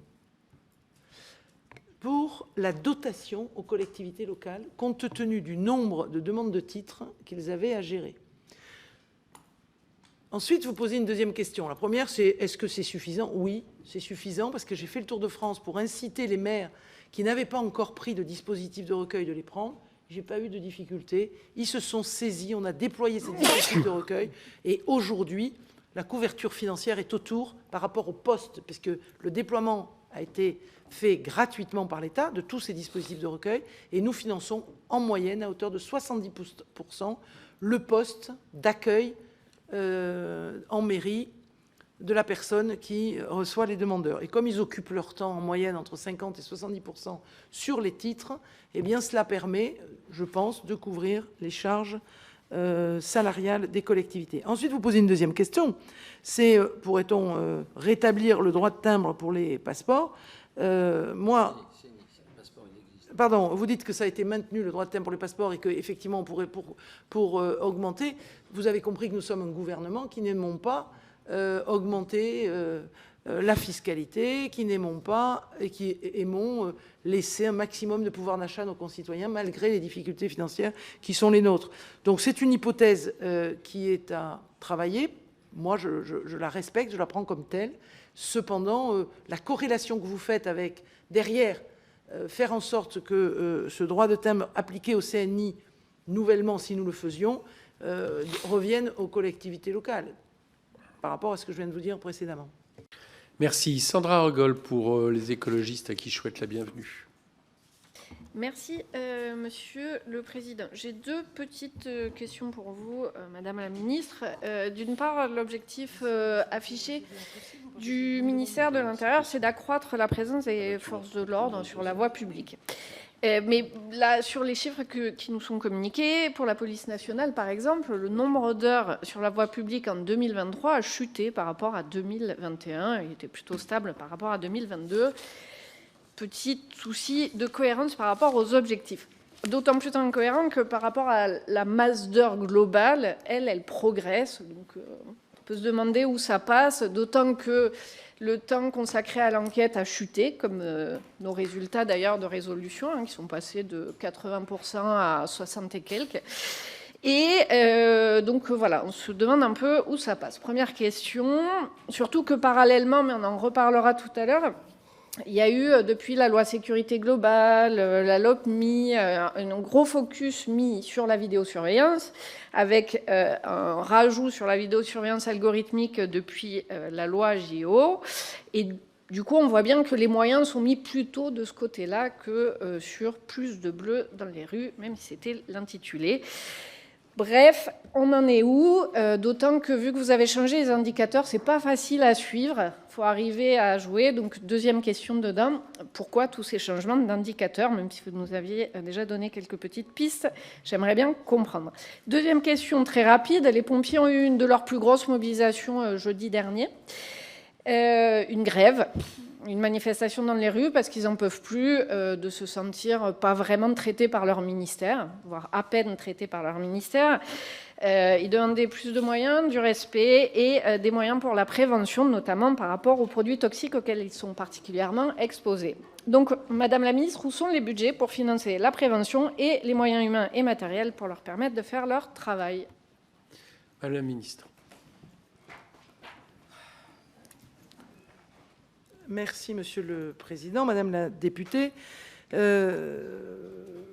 regrettez la baisse d'heures de nos policiers et nos gendarmes sur la voie publique. Je pense que vous n'avez pas saisi que la réforme que nous conduisons et que nous mettons en œuvre, pour certaines, elle ne date que de la fin de l'année dernière, elle vise justement à renforcer notre capacité de redéploiement des policiers.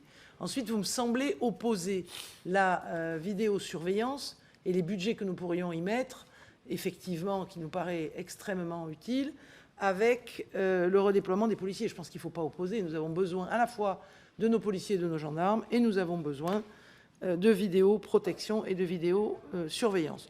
Donc, le ministre, comme moi-même, sommes extrêmement attachés à cette présence sur la voie publique. Et il ne vous a pas échappé que nous avons lancé un Beauvau des polices municipales dans le cadre de ce continuum de sécurité et que nous continuons à travailler avec nos policiers, nos gendarmes, pour faire en sorte que le lien et tout ce qui est image issue de nos vidéoprotections soit de plus en plus utile à nos policiers et à nos gendarmes. Ensuite, sur le sujet des pompiers, vous nous dites, et on l'a vu, pardon ? Les indicateurs, vous nous dites que les indicateurs changent. Alors moi, je vous rassure, ils ne sont pas faits pour vous perdre.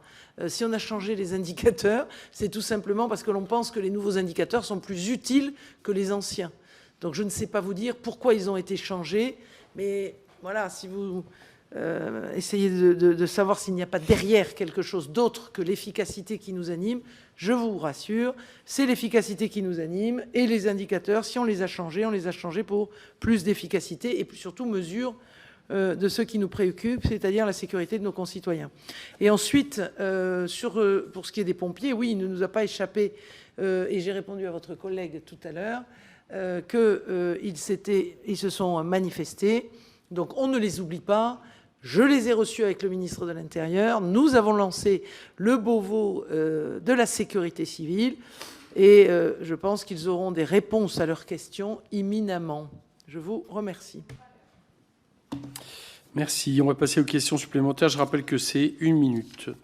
Frédéric Abrolier. Madame la ministre, je voudrais vous interroger sur les centres... les CRA, les centres de rétention administrative. Vous avez dit tout à l'heure que le nombre de places avait augmenté dans les CRA. Cependant, le taux d'éloignement dans les centres de rétention administrative est de 35% en 2023.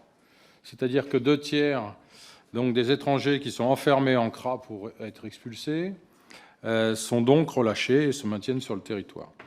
Alors, est-ce que vous connaissez les raisons? Est-ce que c'est lié à la durée légale maximum de séjour de 90 jours qui arrive à expiration et qui n'est donc pas suffisant? Est-ce que c'est lié à une absence de laissez-passer consulaire ou est-ce que c'est lié à des recours qui sont diligentés et qui font que donc on a 2 tiers, encore une fois, d'étrangers qui sont placés en CRA et qui devraient être expulsés, qui ne le sont pas? Merci.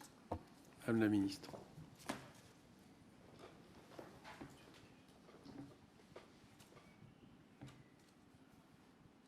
Madame la ministre. Madame la ministre réfléchit, Monsieur le Président, parce que Madame la ministre n'est pas ministre de l'Intérieur et des Outre-mer. Donc, je vais vous dire deux mots. Vous évoquez ce taux d'éloignement qui vous paraît trop faible, 1/3, 2/3, et vous dites à quoi est-ce dû? C'est dû principalement aux nationalités concernées. Donc le traitement est plus ou moins long en fonction des nationalités concernées. Et ensuite, les laissez-passer consulaires concernent des pays qui sont... enfin, on se doit d'étudier, et vous dites, est-ce que 90 jours, moi je ne sais pas vous dire si ça ne pourrait pas être fait en moins de temps. Et pourquoi, effectivement, ces 2/3 sont-ils légitimes à rester sur le territoire? Donc oui, je pense que le ministre de l'Intérieur et les préfectures travaillent d'arrache-pied pour essayer d'être le plus pertinent possible dans ces délais d'analyse et de reconduite à la frontière ou dans leur pays. Voilà. Ouais. Il arrive aussi que vis-à-vis du droit, ils n'avaient rien à y faire. C'est aussi pour ça que des fois, ils en sortent. Oui. Voilà. Merci. Damien Maudet. Merci, Monsieur le Président. Madame la Ministre, en France, on compte sur 250 000 sapeurs-pompiers, des héros du quotidien, présents tout le temps. Un accident sur la route, ils sont présents. Un incendie dans un immeuble, ils sont présents. Un malaise sur la voie publique, ils sont présents. Et pour les Jeux Olympiques, ils sont présents. 80% de ces sapeurs-pompiers sont volontaires, c'est-à-dire qu'en plus du travail qu'ils accomplissent chaque jour, ils se donnent davantage pour le pays et pour nos concitoyens. Ils attendent aussi d'être reconnus. C'était notamment le cas puisqu'il a été voté une disposition qui est passée en tout cas dans la réforme des retraites par 49.3. Il y a eu une petite disposition qui était le fait qu'ils puissent avoir des trimestres de retraite supplémentaires quand ils ont fait 10 années de volontariat. Or, le décret n'est toujours pas appliqué pour donner ces trimestres de retraite aux pompiers volontaires. Il y a eu des rumeurs comme quoi ça allait être fait uniquement pour les pompiers qui avaient des carrières hachées. Donc en fait, ça allait restreindre fortement la disposition. J'ai vu que le ministre avait fait un pas de côté. Maintenant, on attend le décret. Quand est-ce que les pompiers volontaires qui ont fait 10 années vont avoir le droit enfin à une reconnaissance concrète, matérielle, à savoir une bonification pour leur retraite? Au risque de me répéter, merci Monsieur le Président, au risque de me répéter, pour vous dire à quel point le sujet me préoccupe et préoccupe le ministre de l'Intérieur, nous avons lancé ce que nous avons appelé un Beauvau de la sécurité civile. Alors oui, vous posez des questions aujourd'hui, vous avez raison, puisque c'est aujourd'hui que la Commission nous interroge sur les crédits 2023. Mais là, aujourd'hui, vous êtes en train de me demander, de me poser des questions pour lesquelles vous allez avoir les réponses dans le mois qui vient. Donc ne vous impatientez pas. Le décret, on saura dire dans le prochain Beauvau, ou celui qui va suivre. Il va y en avoir 2 dans les 30 jours ou 45 jours qui viennent, et on saura répondre à nos syndicats de policiers et sur ce sujet qui leur tient à cœur et qui me tient à cœur, qui est leur retraite. Merci. Eva Sas. Merci, Monsieur le Président. Ma question concerne les délais de délivrance des titres de séjour pour les étrangers. Le rapporteur Charles de Courson a déjà souligné la faiblesse des moyens humains opérationnels en préfecture, en particulier pour les services des résidents étrangers. Même la Cour des comptes, qui préconise toujours pourtant la réduction des dépenses publiques, a souligné dans son rapport de novembre 2023 l'insuffisance des moyens affectés à la délivrance des titres des étrangers et souligne les limites du numérique pour améliorer la productivité et les délais en la matière. Enfin, la Cour a souligné le recours de plus en plus fréquent à des contractuels de courte durée pour des missions permanentes, ce qui dégrade encore un peu le service. Résultat, les délais peuvent atteindre plusieurs années pour des dossiers qui réunissent pourtant tous les critères de régularisation. Cette situation n'est pas acceptable. Alors ma question est simple, quand les moyens affectés à la délivrance des titres de séjour seront-ils enfin renforcés? Madame la Ministre. Merci Monsieur le Président. Madame la députée, l'augmentation des effectifs est prévue en 2024 pour les services étrangers et c'était déjà le cas en 2023. Donc oui, notre objectif, comme le vôtre, c'est de réduire les délais. Nous y travaillons et l'augmentation des effectifs est là. L'augmentation des budgets en 2024 du ministère de l'Intérieur des Outre-mer est là aussi pour accompagner nos services en préfecture dans la délivrance des titres. Merci. Monsieur Castellani. Merci, Président. Madame la Ministre, les annonces faites récemment sur un allègement des moyens de lutte contre l'incendie ont soulevé une légitime inquiétude en Corse. Vous savez que c'est un milieu fragile qui est encore affaibli par l'évolution climatique. Moi, j'ai eu l'occasion d'attirer à plusieurs reprises l'attention du gouvernement sur la nécessité de ne pas toucher aux moyens de lutte. J'avais d'ailleurs obtenu une promesse qui a été tenue de Gérald Darmanin pour 2023. J'avais par ailleurs souligné la nécessité d'installer une base de Canadair à Bastia-Porretta dans le cadre d'une politique d'amplification des moyens aériens qui a été définie par le président de la République. Et je le répète ici, l'emplacement de l'aéroport de Bastia en Méditerranée est idéal. Le propre ministre de l'Intérieur, d'ailleurs, avait souligné que la Corse, je le cite, pouvait accueillir une sorte de porte-avions avancé pour mener des opérations de sécurité civile en Méditerranée. Voilà, je réitère donc ma demande, ne pas affaiblir les moyens indispensables à la préservation du milieu naturel en Corse, d'une part, et y installer une base à vocation méditerranéenne, d'autre part. Merci. Madame la ministre. Merci, Monsieur le Président. D'abord, vous dire qu'on travaille d'arrache-pied à la base de Libourne, nous avons déjà commencé à recruter des formisques qui vont s'installer, et il y a encore pas mal de travaux pour les installer le mieux possible. Alors, pas de base permanente prévue aujourd'hui en Corse, mais je m'engage bien sûr à faire remonter votre propos au ministre de l'Intérieur. Ce que je peux vous dire, c'est qu'on renforce par ailleurs, et comme je l'ai dit dans ma déclaration générale et dans d'autres réponses, les moyens aériens, comme vous l'appelez de vos voeux. C'est vrai qu'un porte-avions sans base, ça serait dommage, assez longtemps, hein, pour reprendre l'image de M. Darmanin. Monsieur Victor Aberd-Dasso.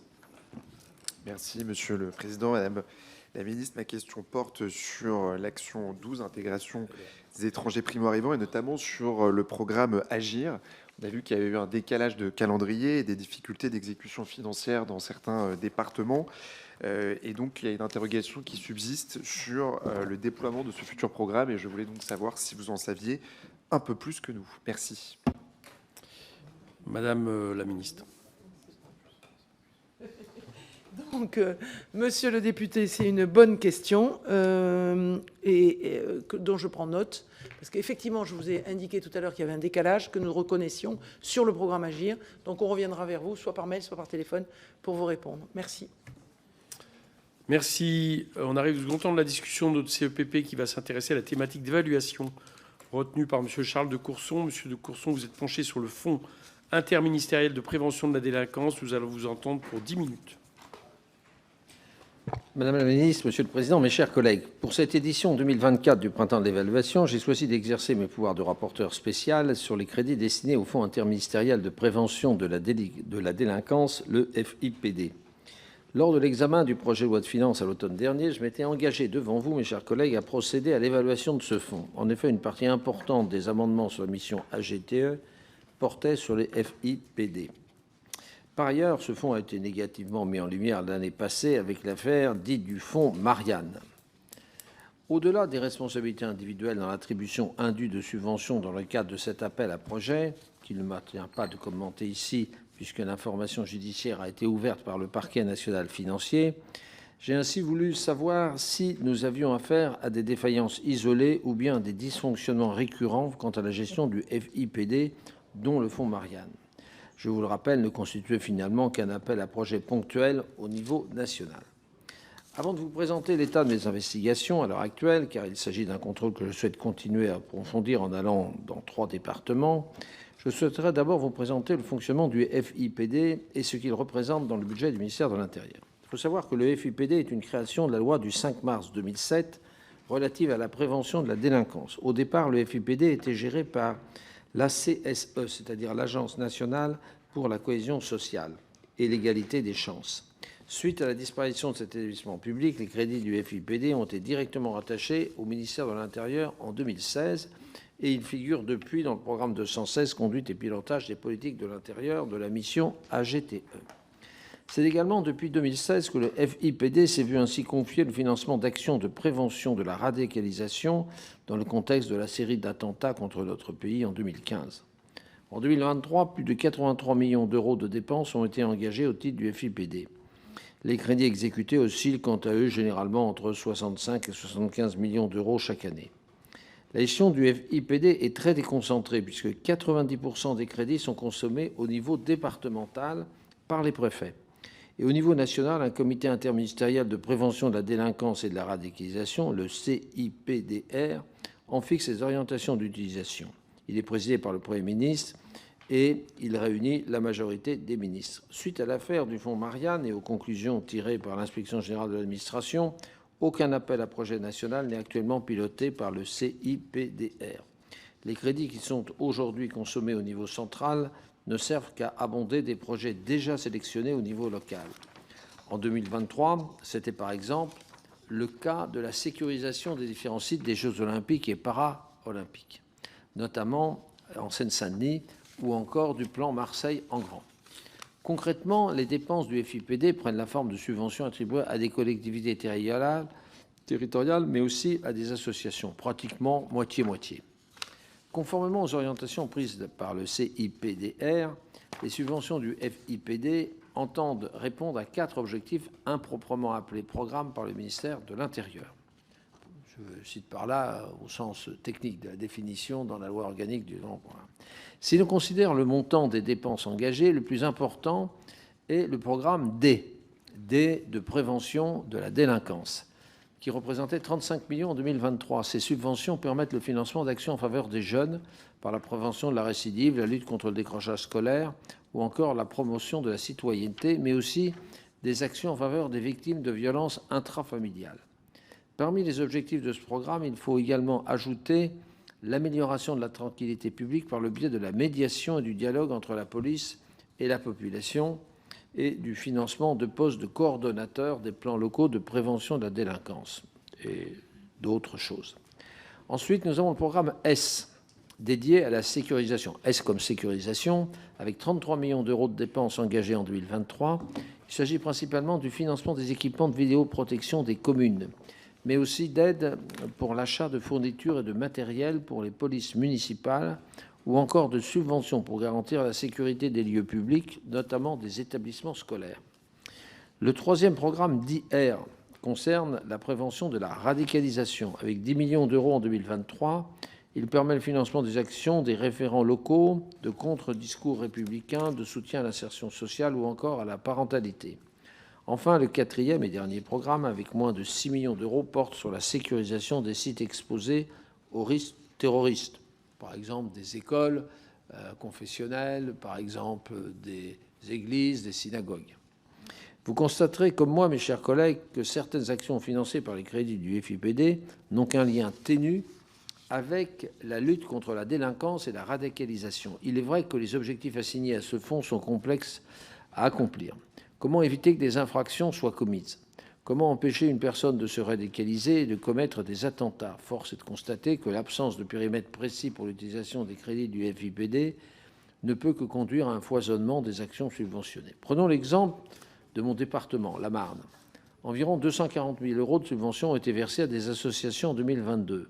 Si plus de la moitié ont été attribués à une structure qui vient en aide aussi bien aux victimes qu'aux ex-détenus, on trouve également des associations qui s'occupent de sport et de loisirs, de la représentation des familles, par exemple l'UDAF du département de la Marne, de l'égalité femmes-hommes, d'éducation civique, de l'accompagnement à la parentalité ou encore de lutte contre l'exclusion sociale. Je ne remets pas en cause la pertinence que peuvent avoir ces activités dans la prévention de la délinquance à moyen et à long terme, mais cela illustre la confusion des objectifs poursuivis. De plus, comment mesurer l'effet de ces dépenses? Il ressort de mes travaux que beaucoup de subventions sont reconduites quasi automatiquement. Les conventions qui régissent leur versement sont très sommaires et ne comportent pas d'objectifs qualitatifs ou quantitatifs contraignants. Plus largement, le FIPD ne fait l'objet d'aucun indicateur de performance dans les documents budgétaires annexés au projet de loi de finances, ce qui ne permet pas au législateur de mesurer sa pertinence. Cette carence est d'autant plus problématique que les crédits du FIPD ont augmenté de plus de 20% depuis 2016 et que la délivrance et la radicalisation n'ont guère régressé dans le même laps de temps. D'après les statistiques du ministère de l'Intérieur, la quasi-totalité des indicateurs de la délinquance enregistrés était même en hausse en 2022. Enfin, il faut avoir conscience de la faible importance du FIPD dans l'ensemble des politiques publiques qui entendent concourir à la prévention de la délinquance. D'après le document de politique transversale qui nous est communiqué au moment d'examen du projet de loi de finances, le FIPD ne représente qu'à peine plus de 2% des crédits destinés à cette politique publique qui s'élève au total à plus de 3,7 milliards d'euros. J'en tire la conclusion que le FIPD est finalement un instrument de politique sociale qui n'a pas sa pertinence parmi les crédits du ministère de l'Intérieur pour ce qui concerne les associations. Et en ce qui concerne les collectivités territoriales et principalement les communes, il conviendrait là encore de s'interroger sur l'efficacité des équipements financés comme la vidéoprotection dans la prévention de la délinquance. Sans remettre en cause l'utilité de ces installations, on peut se demander si le FIPD était le vecteur opportun. Je précise d'ailleurs que les subventions pour la vidéoprotection ne relèveront plus du CIPDR et des crédits du FIPD au sens strict à compter de 2024. La loi de finances distingue désormais les crédits destinés à l'équipement de caméras à hauteur de 25 millions d'euros du reste du FIPD, dont l'enveloppe est dès lors de 62 millions d'euros. Ces crédits seront pilotés par la DEPSA, c'est la Direction des entreprises et partenariats de sécurité des armes, conformément à la loi d'orientation et de programmation du ministère de l'Intérieur. Je suis donc d'avis qu'il faudrait supprimer le FIPD, le remplacer par une augmentation des dotations aux collectivités territoriales et transférer les crédits dont bénéficient des associations au programme des ministères susceptibles d'être concernés. À défaut d'une disparition du FIPD, préconise d'au moins clarifier sa fonction et de resserrer le contrôle de ces crédits. Ces évolutions sont d'autant plus nécessaires que la création de la DEPSA et la séparation des dépenses d'intervention pour la vidéoprotection vont mécaniquement recentrer le FIPD sur les associations. Quitte à exister, le CIPDR ne devrait pas demeurer un organe inactif. Sa dernière réunion, mes chers collègues, remonte à 2019 pour la détermination de la stratégie nationale de prévention de la délinquance. Censé produire un rapport annuel au Parlement, celui-ci ne l'a plus fait depuis 2018, depuis 6 ans. Quant au secrétaire général du CIPDR, celui-ci devrait être doté d'un véritable statut et son rôle de pilotage des crédits mieux assuré, comme le préconise d'ailleurs la Cour des comptes. Son rôle est d'autant plus important que la consommation des crédits est déconcentrée. Lui seul est ainsi à même de définir des priorités et d'assurer une certaine cohérence des pratiques sur l'ensemble du territoire national. Voilà, Madame la Ministre, mes chers collègues, ce que je souhaitais vous dire au sujet du FIPD. Les prochains débats lors de l'examen du prochain projet de loi de finances nous permettront, à n'en pas douter, de revenir sur ce sujet. Merci, Monsieur le rapporteur. Madame la Ministre. Merci, Monsieur le Président. Monsieur le rapporteur, nous souscrivons à votre diagnostic et c'est pour cela que nous avons d'ores et déjà engagé les chantiers de transformation de la structure FIPD. D'abord, excusez-moi. Charles, c'est... Pardon. Merci. Allez-y, madame. C'est bon, ça a été enregistré? Non, je recommence. Merci, Monsieur le Président, Monsieur le rapporteur. Nous partageons votre analyse et c'est pour cela que nous avons d'ores et déjà engagé les chantiers de transformation de la structure. Sur le plan opérationnel, le secrétaire général du CIPDR est chargé de l'élaboration de la future stratégie nationale de prévention de la délinquance avec les directeurs des administrations concernées. D'autre part, ce secrétaire général du CIPDR s'est vu confier l'élaboration d'une nouvelle feuille de route visant à actualiser le plan national de prévention de la radicalisation. Dans ce cadre, les instances de travail interministérielles seront désormais régulièrement réunies.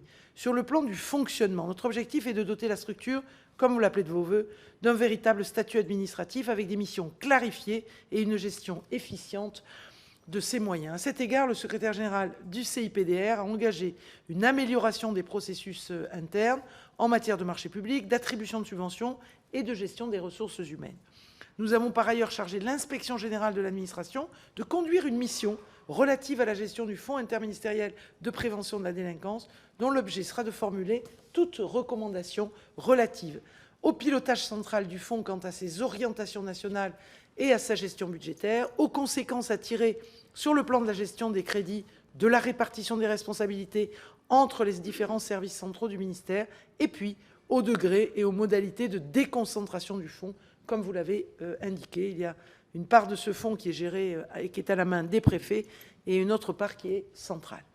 Le découpage du FIPD a été récemment impacté par l'évolution de l'organisation de l'administration centrale du ministère de l'Intérieur, qui attribue à compter du 1er janvier 2024 la gestion des crédits de vidéoprotection de voie publique à la nouvelle direction des entreprises et partenariats de sécurité et des armes, la DEPSA, créée par le décret 2023-582 du 5 juillet 2023. Ainsi, la responsabilité des objectifs du fonds est aujourd'hui partagée entre le SGCIPDR et la DEPSA. Et enfin aussi, la Direction des libertés publiques et des affaires juridiques, la DLPAJ, au titre de la vidéoprotection des lieux de culte. Les conclusions de ces différentes missions et de ces différents travaux sont attendues pour mi-juin. Et ces conclusions nous permettront d'engager, avec le secrétaire général du ministère de l'Intérieur et des Outre-mer et du secrétaire général du CIPDR, la rénovation de ce fonds interministériel de prévention de la délinquance, tant pour préciser ses domaines d'intervention que pour améliorer sa gestion. Les objectifs du fonds seront conçus sur la base de la future stratégie nationale de prévention de la délinquance. Nous souhaitons enfin systématiser la pluriannualité des investissements avec des contrats pluriannuels d'objectifs permettant de donner de la visibilité sur 3 ans. Merci Madame la Ministre. Pour ma part, je n'aurai pas de questions. Je salue l'excellent rapport de Charles de Courson. Avec lui, je doute de l'efficacité du FIPD dans la prévention de la délinquance et également sur son rôle dans la vidéoprotection. Je ne pense pas que ça soit le vecteur approprié. Et je suis assez d'accord sur le fait qu'il vaut mieux remettre les choses à plat et supprimer cette instance. Mais il n'y a pas de question, donc je vais passer la parole tout de suite aux orateurs de groupe. Alors, est-ce que quelqu'un pour Renaissance veut prendre la parole? Non. OK. Pour le non, mais ça va venir. Pour le Rassemblement national, Monsieur Lotu. Oui, Monsieur le Président, je vous remercie. Madame la Ministre, Monsieur le rapporteur, merci beaucoup pour cette évaluation très, très éclairante pour un fonds qui, en effet, pose un certain nombre de questions. Vous l'avez particulièrement bien souligné. Les 76 millions d'euros en crédit de paiement sont-ils bien utilisés? À notre sens, une partie est indéniablement utile. Tout ce qui concerne la vidéoprotection, la sécurisation de sites, j'ai pu constater sur le terrain, avec les collectivités locales. Aujourd'hui, c'est un petit peu séparé. Vous l'avez dit dans votre rapport, Madame la Ministre, vous l'avez dit également, dont acte. Il y a certainement d'une utilité. On peut être sceptique, à mon sens, sur l'utilisation de certains fonds attribués aux associations. Je ne parlerai pas de dérives potentielles. Voilà, c'est un autre sujet qui a été abordé. Mais on voit aussi, bon, outre le fait que peut-être la première prévention de la radicalisation, c'est peut-être d'éviter d'importer des radicalisés, mais c'est un autre souci. On voit aussi que un certain nombre d'associations, finalement, pour un certain nombre d'associations, c'est une ligne supplémentaire de subvention dans le cadre politique de la ville. On essaye de faire ça pour des opérations dont, là aussi, j'ai pu le constater par le passé, la pertinence et l'efficacité n'est pas toujours prouvée. Donc, en effet, soit supprimer le fonds. Madame la ministre, vous avez dit qu'il allait être réorganisé. Voyons-le. Le rapporteur suggérait de faire, à juste titre, à minima, des objectifs quantitatifs et qualitatifs contraignants, je cite, ce qui nous paraît à minima indispensable aujourd'hui. Nous suivrons donc avec attention l'évolution prévue de ce fonds. Je vous remercie. Madame la ministre. Merci, Monsieur le Président. Monsieur le député, vous abordez 2 sujets. Vous dites à quel point la vidéoprotection est précieuse, à la fois pour nos forces de sécurité intérieure et pour les collectivités locales. Nous y souscrivons avec le ministre de l'Intérieur. Et ensuite, vous mettez du scepticisme sur le travail réalisé par les associations et vous appelez de vos voeux que des objectifs qualitatifs et quantitatifs soient fixés. Je ne peux qu'y souscrire. Donc laissons les travaux se réaliser et des objectifs et des indicateurs seront absolument nécessaires, effectivement, quand la stratégie sera écrite, réalisée. Merci. Merci. Est-ce que M. Aberdasso veut prendre la parole pour les Républicains? Allez-y. Merci, Monsieur le Président, Madame la Ministre, Monsieur le rapporteur. Merci pour ce rapport très instructif. Évidemment, on a pu voir l'utilité de ce fonds à travers la diversité des missions et nous partageons les conclusions du rapporteur sur la confusion des objectifs poursuivis et cette multiplicité qui participe de cette confusion. Vous avez évoqué un contrat pluriannuel qui permettrait de suivre avec davantage de précision les fonds utilisés. Donc nous sommes évidemment favorables à cela et aussi la mise en place d'indicateurs précis pour pouvoir vraiment cibler les fonds. Et peut-être que sur la multiplicité des programmes, une partie pourrait être versée aux collectivités territoriales sans dissoudre ce fonds, mais en tout cas en le ciblant et en précisant ses fonctions. Merci. Madame la ministre. Merci d'avoir souligné l'intérêt que vous portez au contrat, au fait que ça puisse être des contrats pluriannuels. Je pense que les collectivités locales en ont absolument besoin. Et merci d'avoir souligné à quel point les indicateurs et le suivi de ces indicateurs nous permettra de vérifier la fiabilité et l'efficacité de ces fonds à destination des associations. Mohamed Lakila pour le Modem. Oui, mais merci. Merci, Monsieur le Président, Madame la Ministre, Monsieur le rapporteur spécial. Madame la Ministre, le rapport indique que les missions du FIPD ont été étendues plusieurs fois sans évaluation de leur pertinence et que 90% des crédits sont exécutés au niveau départemental. Envisagez-vous de revoir et de rationaliser les missions du FIPD pour recentrer ces actions sur les objectifs plus précis et mesurables? Et comment pouvez-vous garantir une meilleure efficacité et coordination des interventions locales pour maximiser l'impact des fonds alloués? Madame la ministre. Merci, Monsieur le Président. Monsieur le député, je ne peux que vous redire que cette mission que nous avons confiée à l'Inspection générale de l'administration relative à la gestion du fonds Merci, Monsieur le Président, Monsieur le député. Je ne peux que vous redire que nous devons attendre mi-juin le rendu du travail que réalise actuellement l'Inspection générale de l'administration avec cette mission que nous lui avons confiée relative à la gestion du Fonds interministériel de prévention de la délinquance, ce FIPD, et attendre aussi le travail du secrétaire général du CIPDR sur le FIPD, quant à l'élaboration de cette nouvelle feuille de route visant à actualiser le plan national de prévention et de la radicalisation. Et ce n'est qu'à ce moment-là que nous pourrons nous assurer que nous trouvons dans cette feuille de route les objectifs et les indicateurs que vous appelez de vos voeux. Merci. Madame Félicie Gérard. Merci, Monsieur le Président. Nous examinons le rapport d'information relatif au FIPD, le Fonds interministériel de prévention de la délinquance, dont notre collègue Charles de Courson est rapporteur. D'après le service statistique ministériel de la sécurité intérieure, l'année 2022 était marquée par une hausse de la délinquance. Afin d'éviter des actes plus graves, nous devons agir dès les premiers signes. La prévention de la délinquance est un réel enjeu de société et il semble donc pertinent de s'interroger sur le FIPD. Créé par la loi du 5 mars 2007 relative à la prévention de la délinquance, ce fonds est destiné à financer des actions de prévention de la délinquance et par la suite, ses missions ont été élargies à la prévention de la radicalisation et à la prévention des dérives sectaires. Entre 2016 et 2023, les moyens du FIPD ont connu une augmentation de plus de 20%. L'évolution des dépenses du FIPD correspond à une gestion déconcentrée répartie en 4 objectifs. La prévention de la délinquance, la sécurisation, la prévention de la radicalisation et la sécurisation des sites sensibles.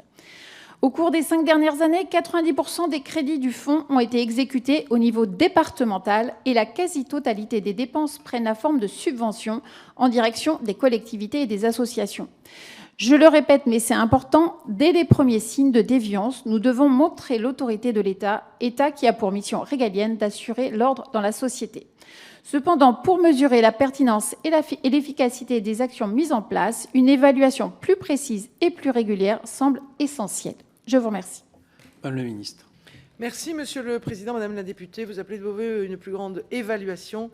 Elle sera évidemment une importante composante de la stratégie nationale de la prévention de la délinquance. Je voulais simplement, parce que je ne l'ai pas dit tout à l'heure, je serai vigilante à cette répartition actuelle 90-10. Avec le ministre de l'Intérieur, on veillera à ce que la composante départementale à laquelle nous sommes très attachés, les collectivités aussi, soit toujours importante. Par contre, le rapport 90-10, aucun élément avant que ces missions nous aient rendu leurs conclusions n'est possible de vous communiquer aujourd'hui. Merci. Madame Caramonli pour le... Oui, merci, Monsieur le Président, Madame la Ministre, Monsieur le rapporteur spécial. Tout d'abord, je tiens vraiment à remercier notre rapporteur pour cet important travail et qui interroge de façon pratique et opérationnelle, je dirais, l'existence du Fonds interministériel de prévention de la délinquance. Son propos est clair. Il pose entre autres la question de la gouvernance du fonds, celle de son périmètre, celle de ses actions, s'interroge sur l'efficacité de sa dépense et plus fondamentalement, il pose, me semble-t-il, la question de savoir si un tel dispositif, qui s'ajoute à d'autres dispositifs, fait, si vous me permettez l'expression, sens aujourd'hui et constitue donc un élément structurant d'une politique. Alors je note, à l'instar d'autres dispositifs, les actions menées à travers des crédits dédiés ne sont pas évalués, ça a été rappelé à plusieurs reprises, et que les indicateurs utiles ne sont pas connus ni explicités. Je suis assez favorable que les crédits soient mieux justement fléchés en leur donnant une réelle orientation prévention et non pas sécurisation. Une partie des crédits servant justement à la vidéoprotection, ça a été rappelé tout à l'heure, et autres mesures s'y rapportant. Nous soutenons avec mon groupe l'idée d'une réorientation claire en direction du tissu associatif à destination des jeunes, des victimes, des activités, notamment sportives et culturelles, avec un encadrement de qualité.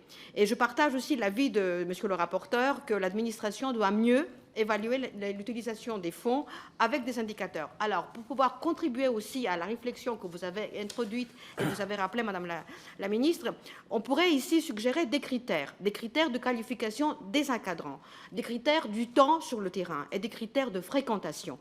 On pourrait aussi suggérer que leur utilisation soit mise en perspective avec d'autres dispositifs employés. Et enfin, je dirais que l'administration publique qui gère trop souvent des dispositifs qui s'ajoutent les uns aux autres, sans évaluation de leur efficacité, de leur pertinence, et sans remise en cause de leur articulation avec d'autres actions, et malheureusement sans que cela ne fasse aussi une politique, je dirais, claire, durable et efficace. Pour toutes ces raisons-là, je pense que nous partageons cet objectif pour que nos citoyens et pour que les publics concernés, nous pouvons aujourd'hui faire mieux, et nous comptons justement, au-delà de juin, que vous preniez en considération les différentes remarques et suggestions qui ont été formulées. Je vous remercie, Madame la Ministre. Merci, Madame la Ministre. Merci, Monsieur le Président. Madame la députée, vous dire que je ne pense pas qu'il soit opportun d'opposer les 4 composantes que sont la prévention de la délinquance, la sécurisation, la prévention de la radicalisation et la sécurisation des sites sensibles. On est là sur des sujets sur lesquels il nous faut être performants. Ensuite, je ne peux que prendre en compte les critères que vous proposez pour les transmettre au ministre de l'Intérieur, bien sûr, et ensuite vous redire à quel point nous sommes attachés, comme vous le dites, à ce que ce dispositif, à l'issue de ses missions, fasse sens et soit efficace, d'où la nécessaire évaluation et la nécessaire mise en œuvre de critères d'évaluation. Merci. Michel Castellani pour le groupe Piot. Bon, merci, Président. Juste un mot pour remercier Madame la Ministre et remercier Charles de Courson pour son travail de rapporteur. Travail excellent, ce qui ne nous étonne pas venant de la part de Charles. Juste pour dire que nous partageons ces conclusions sur une redéfinition des objectifs du fonds interministériel de prévention. Voilà, et que nous sommes d'accord sur l'ensemble de la philosophie qui émane de ce rapport. Merci. Madame la Ministre. Je vous remercie pour votre intervention. Sandra Rogol pour les écologistes. Merci, Monsieur le Président. Merci beaucoup, Monsieur le rapporteur, pour ce rapport qui est à la fois utile et précis. Ce n'est pas toujours le cas, ça vaut la peine de le rappeler. Moi, ce qui m'inquiète, il y a plusieurs choses qui m'inquiètent dans les faits que vous mettez en avant. La somme significative, la part significative des fonds qui est mise dans la vidéosurveillance, avec, je fais le lien avec mon intervention de tout à l'heure, le focus sur la vidéosurveillance algorithmique qui se développe et qui va demander encore plus de moyens aux collectivités, alors qu'on sait, études à la clé, que ce soit la Cour des comptes ou d'autres, que la vidéosurveillance a des qualités, mais ce n'est pas celle d'assurer de la prévention ou de la sécurisation. Alors, c'est un usage des fonds probablement moins pire que celle du fonds Marianne, je vous l'accorde, mais ça pose quand même question à une époque où le denier public est une denrée de plus en plus rare et que le ministre du Budget ne cesse pas de resserrer les budgets. Ça l'est surtout parce que le risque terroriste, il est toujours là, il est très clair, il est pluriel, que les processus de radicalisation sont une réalité qui tendent à l'aggraver et que, de fait, on a besoin d'outils pour pouvoir lutter ou en tout cas travailler ou en tout cas réfléchir et que ce fonds qui était censé être là pour ça, pour aider, ne le fait pas. Donc je vous rejoins sur la nécessité de réoctroyer ces fonds vers des associations. Il n'en reste pas moins que depuis le fonds Marianne, Madame la Ministre, on avait du temps, vous aviez du temps, enfin vos ministères, pour agir, réfléchir. Vous nous avez parlé de critères, je pense qu'il y avait largement le temps d'y réfléchir depuis. Vous nous avez parlé de peut-être un jour, à un moment donné, on verra comment est-ce qu'on va essayer d'y apporter une réponse. Bon, ben, c'est bien, mais là encore, il y avait le temps. Vous nous avez parlé d'un rapport de l'IGA, c'est super, mais nous, en tant que parlementaires, on n'y a pas forcément facilement accès, pour le dire poliment. Est-ce que vous pouvez vous engager à nous faire un suivi de ce qui va être fait du rapport de monsieur le rapporteur et de nous communiquer le contenu de ce rapport de l'IGA? Merci. Merci, Madame le ministre. Merci, Monsieur le Président, Madame la députée. Donc, je ne partage absolument pas ce que vous venez de dire sur les propos de Monsieur le rapporteur. Il n'a absolument pas dit qu'il fallait transformer les fonds de vidéosurveillance en fonds à donner aux associations. Il a appelé de ses voeux à ce qu'un travail en profondeur soit fait. Et j'ai répondu positivement, un travail en profondeur soit fait. La vidéosurveillance, algorithmique ou pas, elle est cruciale pour nos collectivités locales. Et j'ai entendu Monsieur le rapporteur dire à quel point on pouvait encore mieux servir nos collectivités locales. Et puis, il a demandé que tout cela soit évalué. Et effectivement, j'en ai pris l'engagement au terme de ces travaux. Vous nous dites que vous n'êtes pas suffisamment informé des conclusions de tous ces travaux. Moi, je ferai remonter au ministre de l'Intérieur votre souhait d'être tenu informé pendant l'été ou à la rentrée sur la suite qui sera donnée de ces rapports qui ont été commandés. Merci. Il m'a semblé que le rapporteur spécial parlait de suppression, mais il va nous le dire maintenant pour les quelques mots en conclusion de l'examen de ces travaux. Oui. Bah, écoutez, je crois que Madame la Ministre est assez consciente de toutes les critiques justifiées qui ont été évoquées dans ce rapport. Il reste à savoir quelle décision va prendre le ministre de l'Intérieur et vous-même, Madame, à la mi-juin, c'est-à-dire dans un mois. Est-ce que vous orientez vers la poursuite de l'éclatement, c'est-à-dire que les fonds qui sont destinés à la vidéoprotection des collectivités locales, on pourrait aussi bien les faire gérer dans le cadre de la DETR. Voilà, ce qui serait peut-être beaucoup plus simple, plutôt que de remonter tout ça et toute cette mécanique. Et sur les trois autres composantes, il y a une solution radicale qui est d'éclater et de remettre ces crédits dans les différents ministères, par exemple sur l'égalité homme-femme. Pourquoi on fait ça via le CPD? Sur l'aide à la parentalité, eh ben, c'est votre collègue qui s'occupe de la solidarité, vous voyez, bon, qui simplifierait, moi je crois encore plus. Ça, c'est la solution radicale. Il y a la solution intermédiaire, c'est d'améliorer la situation, d'améliorer les conventions. Il y a beaucoup de conventions qui sont répétitives, sur des associations qui font de la prévention, et au lieu de refaire une convention tous les ans, de faire pluriannuel, c'est ce que vous avez évoqué. Il y a les deux orientations. Moi, j'ai une préférence, effectivement, plutôt pour la solution radicale. Il y a un moment, voilà. Alors, il y a l'autre solution qui est plus modérée, qui consiste à dire on va améliorer la situation, on va recentrer, on va enfin donner des orientations précises aux préfets en la matière, plutôt que leur dire, bah, je ne dis pas qu'ils font ce qu'ils veulent avec le CIPD, mais enfin, quand on voit, et encore, je ne suis pas allé dans 3 départements, j'ai fait des extraits, mais je vais aller voir les conventions. Voilà. Donc c'est ça les deux orientations possibles, me semble-t-il. Moi, j'aurais une préférence plutôt pour la solution radicale. Merci Charles de Courson de ces paroles radicales. Je pense que personne ne s'opposera à la publication du rapport d'information. On a terminé avec ce PP. Madame la ministre, je vous rends à la bonne heure. Merci. On vous retrouve ce soir, non pas à 22h, on a avancé à 21h30 pour la CEPP consacrée à la mission Relations avec les collectivités territoriales et au compte de concours financiers avance aux collectivités territoriales. Merci.